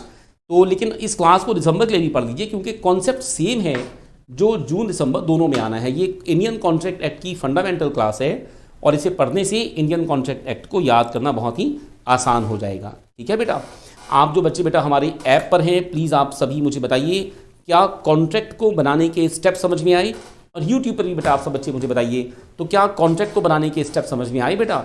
कॉन्ट्रैक्ट की शुरुआत किस चीज़ से होती है? तो कहना कॉन्ट्रैक्ट की शुरुआत एक ऑफर से होती है। ऑफर को प्रपोजल कहते हैं। अगर इस ऑफर या प्रपोजल को एक्सेप्ट कर लिया जाए, जिस ऑफर को या प्रपोजल को एक्सेप्ट किया जाता है उसे प्रॉमिस कहते हैं। जो प्रॉमिस बनाए जाते हैं जिनके साथ कंसिडरेशन होती है उसे हम अग्रीमेंट कहते हैं, और जो अग्रीमेंट लॉ से एनफोर्सेबल हैं उसे बेटा हम कॉन्ट्रैक्ट कहते हैं। तो किसी भी कॉन्ट्रैक्ट को बनाने के लिए ये सभी स्टेप्स हैं हमारे सामने जिन्हें ऐसे बनाया जाता है। चलिए मेरे पास एक मैसेज है, नैना जी का मैसेज है, वो कहते हैं यस बिल्कुल ठीक आ रहा है, समझ में आ रहा है, बहुत बढ़िया बात है, समझ में आए स्टेप्स सारे, बहुत अच्छी बात है बेटा, इट्स वेरी नाइस। और जो बच्चे बेटा हमारी ऐप पर हैं प्लीज़ एक बार वो भी सब मैसेज भेजो और मुझे बताओ बेटा। अब मैं कुछ क्वेश्चन पूछता हूँ आपसे, मैं कुछ सिंपल बातें आपसे पूछता हूँ। मैं आपसे पूछता हूँ क्या ऑफर एंड प्रपोजल सेम चीज़ को कहते हैं? क्या ऑफर एंड प्रपोजल सेम चीज़ को कहते हैं? जल्दी से यस या नो में आंसर दो। ऑफर एंड प्रपोजल सेम है या अलग अलग हैं?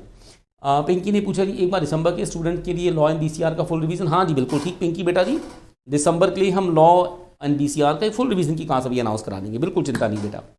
विकास जी ने कहा यस, ओके विकास कहते हैं यस। हमारी ऐप पर छवि ने कहा यस, बहुत बढ़िया। निशांत ने कहा यस, ओके ओके ओके बहुत बढ़िया। ऑफर एंड प्रपोजल दोनों बिल्कुल सेम चीज़ है, बहुत अच्छी बात, बिल्कुल ठीक है।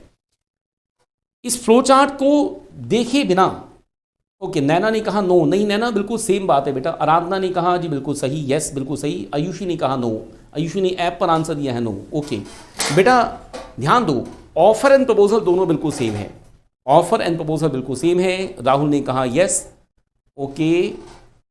आयुषी ने कहा जी पर्सनल इन्विटेशन होती है, नहीं बेटा आयुषी इन्विटेशन अलग होती है बेटा, आयुषी प्रपोजल इन्विटेशन नहीं होती है। इन्विटेशन प्रपोजल से भी पहले होता है जिसको हम इन्विटेशन टू ऑफर कहते हैं एक क्लास के बाद। अच्छा पिंकी जी बेटा मोस्ट वेलकम बेटा, thank you and you most welcome. चलिए अब मेरे साथ एक एग्जाम्पल को देखिए, मैं आपको एक एग्जाम्पल देके बताता हूँ। सोचिए बेटा दिन का टाइम है, आपने क्लास ख़त्म की, जब आप फ्री हुए तो आप एक रेस्टोरेंट में लंच करने जा रहे हैं। आप कुछ खाना चाहते हैं या आप किसी रेस्टोरेंट से खाना खरीद के लाना चाहते हैं, पार्टी वार्टी कर रहे हैं घर में बेटा और कुछ खाना खरीदना चाहते हैं किसी रेस्टोरेंट से। आप एक रेस्टोरेंट में जाते हैं, आप साउथ इंडियन रेस्टोरेंट था वो जो मसाला डोसा बना के बेचता है, आप जाते हैं और उसे कहते हैं कि भाई मुझे एक मसाला डोसा खरीदना है ना। रेस्टोरेंट आपको बताते रही 100 रुपये का मसाला डोसा है। तो आप रेस्टोरेंट में मसाला डोसा खरीदने गए, रेस्टोरेंट ने आपसे कहा जी एक मसाला डोसा 100 रुपये का है। आपने रेस्टोरेंट से कहा कि हाँ मैं डोसा खरीदना चाहती हूँ, मुझे डोसा पैक करके दे दो, या आपने कहा जी मुझे डोसा खरीदना है, मुझे पैक करके दे दो। और रेस्टोरेंट ने आपका मसाला डोसा बनाकर आपको पैक किया, आपने 100 रुपये दिए और सामान लेके अपने घर पे आ गए। तो जब रेस्टोरेंट ने आपसे कहा कि वो मसाला डोसा 100 रुपये का बेचता है, 100 रुपये का देना चाहता है, तो उस सिचुएशन में रेस्टोरेंट ने आपको एक ऑफ़र दिया। आपने उसे कहा कि हाँ मसाला डोसा पैक कर दो, आपने उसे एक्सेप्टेंस दी। इसमें रेस्टोरेंट की तरफ से प्रॉमिस हो गया कि वो आपको मसाला डोसा देगा और आप उसे कंसिडरेशन कीमत देंगे 100 रुपये। जब रेस्टोरेंट आपको मसाला डोसा देगा और आप उसे 100 रुपये कीमत देंगे तो आप दोनों के बीच में अग्रीमेंट हो गया।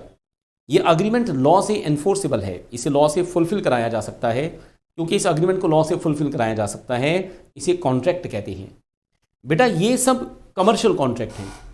ध्यान दीजिए जो कॉन्ट्रैक्ट हम बना रहे हैं ये सभी बिजनेस लॉ में कवर होते हैं और बिजनेस लॉ में आप इन्हें फुलफिल करवा सकते हैं।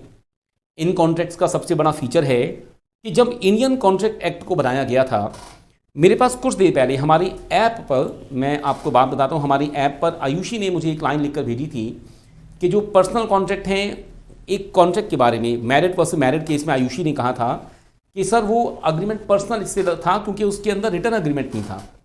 देखो बेटा, ये जो कॉन्ट्रैक्ट आप देख रहे हो, आयुषी बेटा आप ध्यान देना कि जो कॉन्ट्रैक्ट आप देख रही हैं मेरे साथ इस वक्त, ये सभी कॉन्ट्रैक्ट इंडियन कॉन्ट्रैक्ट एक्ट में कवर होते हैं।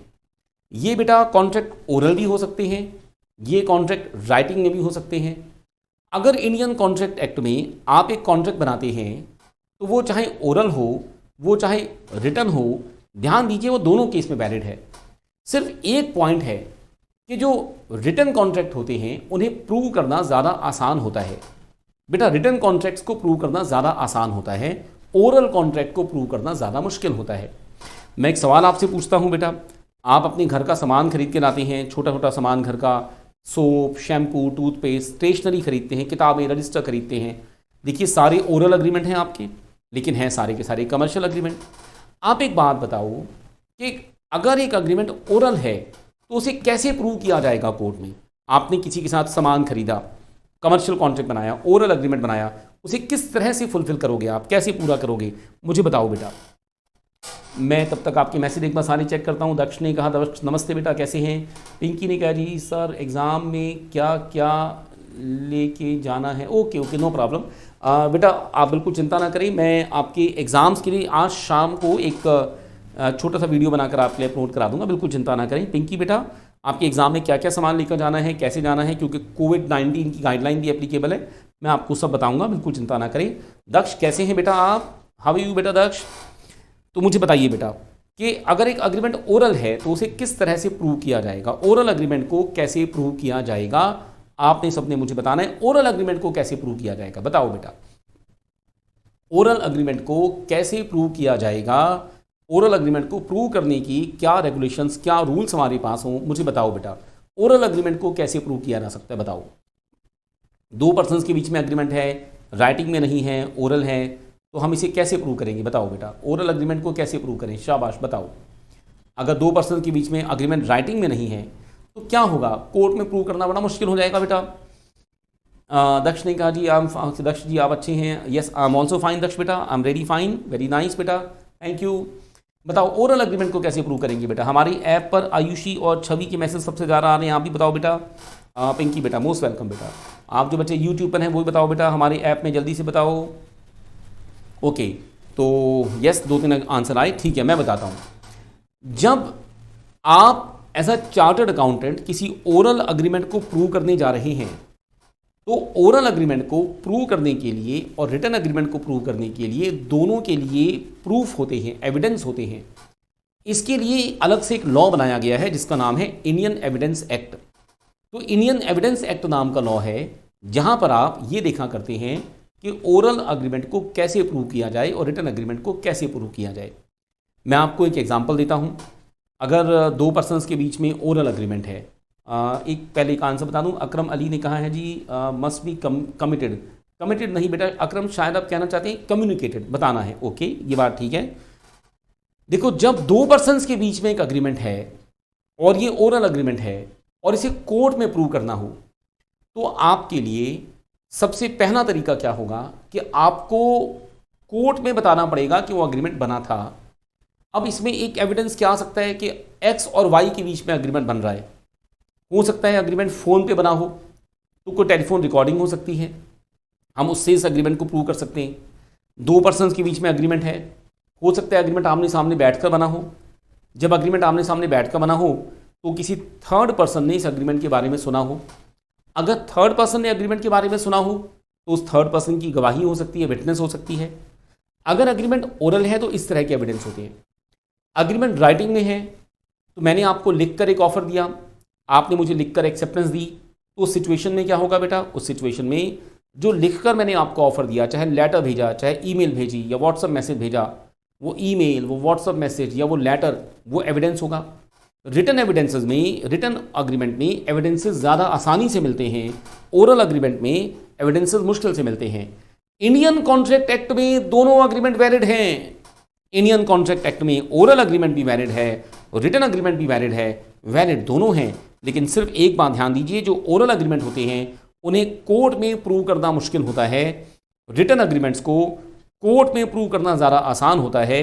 ओरल अग्रीमेंट्स को हम छोटे छोटे कॉन्ट्रैक्ट्स में बनाते हैं, जहां हमारे कॉन्ट्रैक्ट स्मॉल वैल्यू के हैं, जहां हम सिर्फ कुछ 100 रुपये का या उससे भी कम कीमत का सामान किसी पर्सन से खरीद रहे हैं, वहां हम ओरल अग्रीमेंट्स बनाते हैं। जहां हम बड़ी वैल्यू का सामान किसी पर्सन से खरीदते हैं, वहां रिटर्न अग्रीमेंट बनाते हैं बेटा। आप कोई लैंड खरीदते हैं, बिल्डिंग खरीदते हैं, घर खरीदते हैं, तो रिटर्न अग्रीमेंट होता है ना बेटा। कभी ओरल अग्रीमेंट नहीं करते बेटा कि किसी के पास गए भी कल से घर मेरा हो गया, ले भी पैसे ले और यहाँ से निकल, ऐसा नहीं बेटा। हम रिटर्न अग्रीमेंट बनाते हैं, घर खरीदते हैं और उस अग्रीमेंट को रजिस्टर भी कराते हैं सरकार के पास बेटा। तो अग्रीमेंट ओरल भी हो सकते हैं और राइटिंग में भी हो सकते हैं। ठीक है बेटा।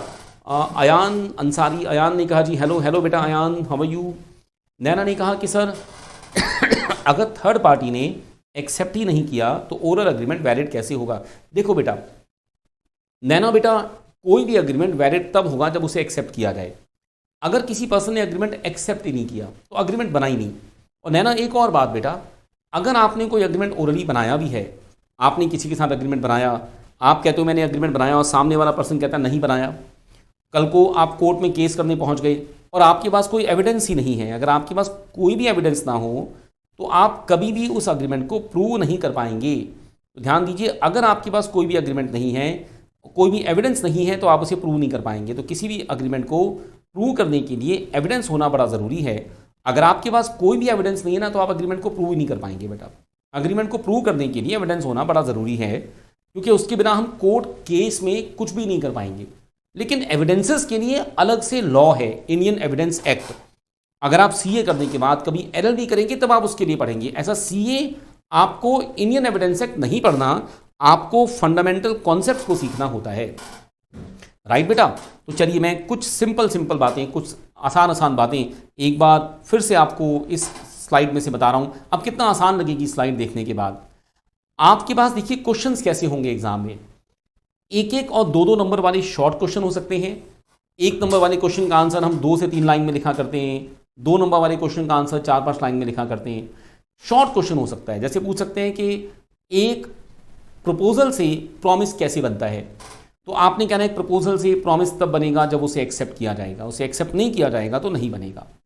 आपके पास लॉन्ग क्वेश्चन हो सकता है। लॉन्ग क्वेश्चन कैसा हो सकता है? लॉन्ग क्वेश्चन ये हो सकता है कि मैं आपसे पूछूंगा एक कॉन्ट्रैक्ट को बनाने के स्टेजेस, कॉन्ट्रैक्ट को बनाने के सारे स्टेप बताओ। आप ये सारे स्टेप बताना, सारे स्टेप्स को एक्सप्लेन करना, और इन सभी स्टेप्स को एक्सप्लेन करने के बाद आप उसके ऊपर डिटेल में अपना आंसर दो। साथ में एक आध एग्जाम्पल भी देना है आपको, उसके बाद आपका आंसर पूरा हो जाएगा। ओके नैना मोस्ट वेलकम बेटा। दक्ष ने कहा जी आज सारा कवर होगा। नहीं दक्ष बेटा, आज हमारी मई 2021 अटेम्प्ट की बैच की फर्स्ट क्लास है और आज हम उसके फर्स्ट कॉन्सेप्ट को सीख रहे हैं बेटा। आज हम इंडियन कॉन्ट्रैक्ट एक्ट की शुरुआत कर रहे हैं बेटा। यहाँ पर ये मई 2021 के एग्जाम्स के लिए है बेटा। प्लीज़ सारे फ्रेंड्स को इन्फॉर्म कर देना, इस बैच को जल्दी से जल्दी ज्वाइन कर सकते हैं बेटा। और ये हमारे पास एक कॉन्सेप्ट है जहाँ पर आपने देखा क्वेश्चंस कैसे होंगे। कभी कभी आपके एग्जाम्स में आपके पास केस स्टडीज़ होंगे, जैसे कि मैंने बेल्फर वर्सेस बेल्फर केस आपको बताया, मेरिट वर्सेस मेरिट केस मैंने आपको बताया। तो आप क्या करेंगे, उस केस स्टडी का आंसर देंगे। एक केस लिखा होगा, क्वेश्चन की फॉर्म में होगा, और उस केस का आपको आंसर बताना है अपने एग्जाम के अंदर। जब आप एक केस का आंसर बताएंगे अपने एग्जाम के अंदर, तो उस केस के आंसर को बताएं और उसको लॉजिकली एक्सप्लेन करके, डिस्कस करके उसका आंसर आपने बताना है बेटा। वो आपका केस का आंसर पूरा होगा। अभिषेक कुमार कैसे हो बेटा? हेलो बेटा अभिषेक, हाउ आर यू? तो चलिए, ये मेरे पास एक कॉन्सेप्ट है इंडियन कॉन्ट्रैक्ट एक्ट का, और मैं चाहूँगा कि आप सभी बच्चे इसको अच्छे से याद करें। देखो, अब मैं कमिंग अगली क्लास में आप सभी को जो सबसे पहला कॉन्सेप्ट बताऊंगा वो होगा ऑफर या प्रपोजल। तो मुझसे एक बार उसका ओवरव्यू सुनिए। हम कमिंग क्लास में सीखेंगे कि ऑफर या प्रपोजल किसे कहते हैं। जब आप ऑफर के बारे में सीखोगे या प्रपोजल के बारे में सीखोगे तो आप सीखेंगे कि ऑफर या प्रपोजल एक ऐसा कॉन्सेप्ट है जिसके अंदर आप किसी को एक प्रपोजल देते हो कुछ काम करने का, गुड्स बेचने का, सर्विस देने का, और उसके बदले में आपको कुछ मिलता है। तो मैं आपको क्या एग्जांपल देता हूँ? मैं आपको एग्जांपल देता हूँ कि मैं आपको कैलकुलेटर बेच रहा हूँ और इसके बदले में आप मुझे 1000 रुपये देने वाले हो। मैं आपको सामान बेच रहा हूँ, आप मुझे पैसा देने वाले हो। मैं आपको सर्विस बेच रहा हूँ, आप मुझे पैसा देने वाले हो। ये जो हमारे बीच में ऑफर है ये मैंने आपको दिया। मैं जब आपको एक ऑफर देता हूँ तो मुझे ऑफरर कहते हैं। आपको ऑफर मिलता है, आपको ऑफरी कहते हैं। मैंने ऑफर दिया तो मुझे ऑफरर कहते हैं। आपको ऑफर मिलता है, आपको ऑफरी कहते हैं। ऑफर देने वाला जब ऑफर दे देता है तो अपोजिट पार्टी चाहे तो उस ऑफर को एक्सेप्ट करे, चाहे उस ऑफर को रिजेक्ट करे। जब अपोजिट पार्टी उस ऑफर को एक्सेप्ट करेगी, सामने वाला पर्सन उस ऑफर को एक्सेप्ट करेगा, तो हमारे बीच में एक प्रॉमिस बन जाएगा। अगर वो पर्सन, सामने वाला पर्सन उस ऑफर को एक्सेप्ट ना करे, उस ऑफर को एक्सेप्ट करने से मना कर दे, तो हमारे बीच में प्रॉमिस नहीं बनेगा। तो मैंने आपको ऑफर दिया, आपने उसे एक्सेप्ट किया, तो हमारे बीच में प्रॉमिस बन गया। आप उस प्रॉमिस को जब मेरे पास से देखते हो तो मैं आपको सामान देने का प्रॉमिस करता हूं और आप मुझे उसकी कीमत देते हैं। उस कीमत को कंसिडरेशन कहते हैं। जब आप मुझे कंसिडरेशन दो और मैं आपको ऑफर दूं, मैं आपको प्रॉमिस दूं कि मैं आपको सामान दूंगा, तो हमारे बीच में एग्रीमेंट हो गया कि मैं आपको ये कैलकुलेटर बेच रहा हूं, आप इसे खरीद रहे हो। हमारा अग्रीमेंट लीगल है, हम कोई लीगल काम नहीं कर रहे, तो ये अग्रीमेंट लॉ से एनफोर्सेबल है। इमेजिन कीजिए अगर मैं आपसे कहता कि मैं चोरी का कैलकुलेटर आपको बेचूंगा, चोरी का सामान मैं बेचूंगा, मुझे मिलना क्लास के बाद, मैं स्मगलिंग करके सामान तुम्हें बेचूंगा, तो इलीगल ऑफर होता, वो लॉ से एनफोर्सेबल नहीं होता। जो अग्रीमेंट लॉ से एनफोर्सेबल हैं वो कॉन्ट्रैक्ट बन जाते हैं, जो लॉ से एनफोर्सेबल नहीं है वो कभी भी कॉन्ट्रैक्ट नहीं बनते हैं। बस बेटा ये हमारा कॉन्सेप्ट है जिसके अंदर आप सभी बच्चों को मेरे साथ इस अग्रीमेंट, इस कॉन्ट्रैक्ट, इस प्रॉमिस, प्रपोजल और ऑफर के बारे में इन कॉन्सेप्ट्स को सीखना है। बेटा इनके बारे में कोई भी डाउट आपके मन में हो आप मुझे भेज सकते हैं। कोई भी डाउट आपके पास है, कोई भी सवाल है जो आपने पूछने हैं तो आप मुझे भेज सकते हैं, मैं उनके आंसर आपको अभी देता हूँ। बेटा मुझे बताइए। बेटा दक्ष ने कहा जी एक बार हमें भी इम्पोर्टेंट, हाँ जी बिल्कुल ठीक है, बिल्कुल बिल्कुल सही, बिल्कुल चिंता ना करें। दक्ष बेटा अभी मैं इसके आज अनाउंस करवाऊंगा नवंबर बैच के बच्चों के लिए एक और थोड़ा सा एक क्लास, एक इंपॉर्टेंट क्लास आपके लिए अनाउंस कराऊंगा। बिल्कुल चिंता ना करें, मैं इसके लिए आपको व्हाट्सएप पर बता दूंगा, बिल्कुल चिंता नहीं। बेटा इन कॉन्सेप्ट से बेटा कुछ भी डाउट आपके पास हो, जो बच्चे हमारे CAR के मेहता क्लासेस ऐप में हैं वो भेज सकते हैं। आप यूट्यूब ऐप पर मुझे डाउट भेज सकते हो। बेटा इस कॉन्सेप्ट के बारे में, इस पेपर के बारे में कोई भी डाउट आपके बारे में हो, कोई भी चीज़ आपने पूछनी हो आप मुझे भेज सकते हैं। बेटा बताइए बेटा, एनीथिंग, एनी पॉइंट, कोई भी चीज़ जो आप पूछना चाहते हो मुझे भेजिए। और आज हमने सबसे पहले सोर्सेज ऑफ लॉ को पढ़ा। आज हमने देखा लॉ कितने टाइप के होते हैं। आज हमने देखा जो लॉ हैं उनको पढ़ते हुए कितने तरह से लॉ बनाए जाते हैं। हमने सीखा पार्लियामेंट लॉ को बनाती है जहाँ लोकसभा और राज्यसभा है। फिर हमने सीखा लॉ को बनाने का काम कोर्ट्स करते हैं, high court and supreme court. उसके बाद हमने सीखा कि लॉ को बनाने का काम कस्टम्स एंड ट्रेडिशन से भी होता है, रीति रिवाजों से भी होता है। इन सभी टेक्निक से लॉ बनता है, सभी मेथड से लॉ बनता है। ये सभी लॉज इंडिया में अप्लाई होते हैं। आपने हमारे यहाँ 5 तरह के लॉज पढ़ने हैं, ठीक है बेटा। चलिए ये एक बात है बेटा। दक्ष का मैसेज हो गया। नैना ने कहा जी आपका नंबर मिल सकता है, मैं कमिंग क्लास में आपको नंबर दे दूंगा। बेटा कोई दिक्कत नहीं, आप मुझे हमारे CAR के मेहता क्लासेस से, हमारे ऑफिस के नंबर से मुझे कांटेक्ट कर सकते हैं। नैना बेटा सर हमारे ऑफिस का नंबर टाइप कर देंगे एक बार, मैं ऑफिस का नंबर यहाँ से आपको टाइप करवा देता हूँ, आप यहाँ से कांटेक्ट कर सकते हैं बेटा। और हमारा CAR के मेहता क्लासेस का यूट्यूब चैनल है, मेरे नाम से यूट्यूब चैनल है। हमारा CAR के मेहता क्लासेस मोबाइल ऐप है, आप किसी के थ्रू भी मुझे कांटेक्ट कर सकते हैं बेटा। तो चलिए ये मैंने आपको ऑफ़र के बारे में रूल्स को बताया। ऑफ़र की आज हमने स्टार्टिंग की। मैं कमिंग क्लास में आपको ऑफ़र का कॉन्सेप्ट पूरा बताऊंगा। ऑफ़र और प्रपोजल का कॉन्सेप्ट कमिंग क्लास में आप मेरे साथ सीखेंगे। ऑफ़र एंड प्रपोजल के कॉन्सेप्ट के बाद हमारा अगला चैप्टर होगा एक्सेप्टेंस। हमारे अगले कॉन्सेप्ट एक्सेप्टेंस के बाद हमारा अगला चैप्टर होगा प्रॉमिस, फिर चैप्टर होगा कंसिडरेशन, फिर हमारा चैप्टर होगा अग्रीमेंट, फिर होगा एनफोर्सेबिलिटी। ये हमारा इंडियन कॉन्ट्रैक्ट एक्ट है। ये हमारे इस पूरे सिलेबस का लॉन्गेस्ट चैप्टर है और सबसे इंपॉर्टेंट चैप्टर है। मुझे उम्मीद है जब आप इसे पढ़ेंगे तो आप थ्योरी एंड केस स्टडीज़ दोनों को अच्छे से आंसर दे पाएंगे बेटा, ठीक है बेटा। बेटा मैंने स्क्रीन पर आपके लिए मैं मोबाइल नंबर लगवा देता हूँ, तो लगा दीजिएगा, वो स्क्रीन पर आपके सामने आ गए हैं, आप इन्हें नोट कर सकते हैं बेटा यहाँ से।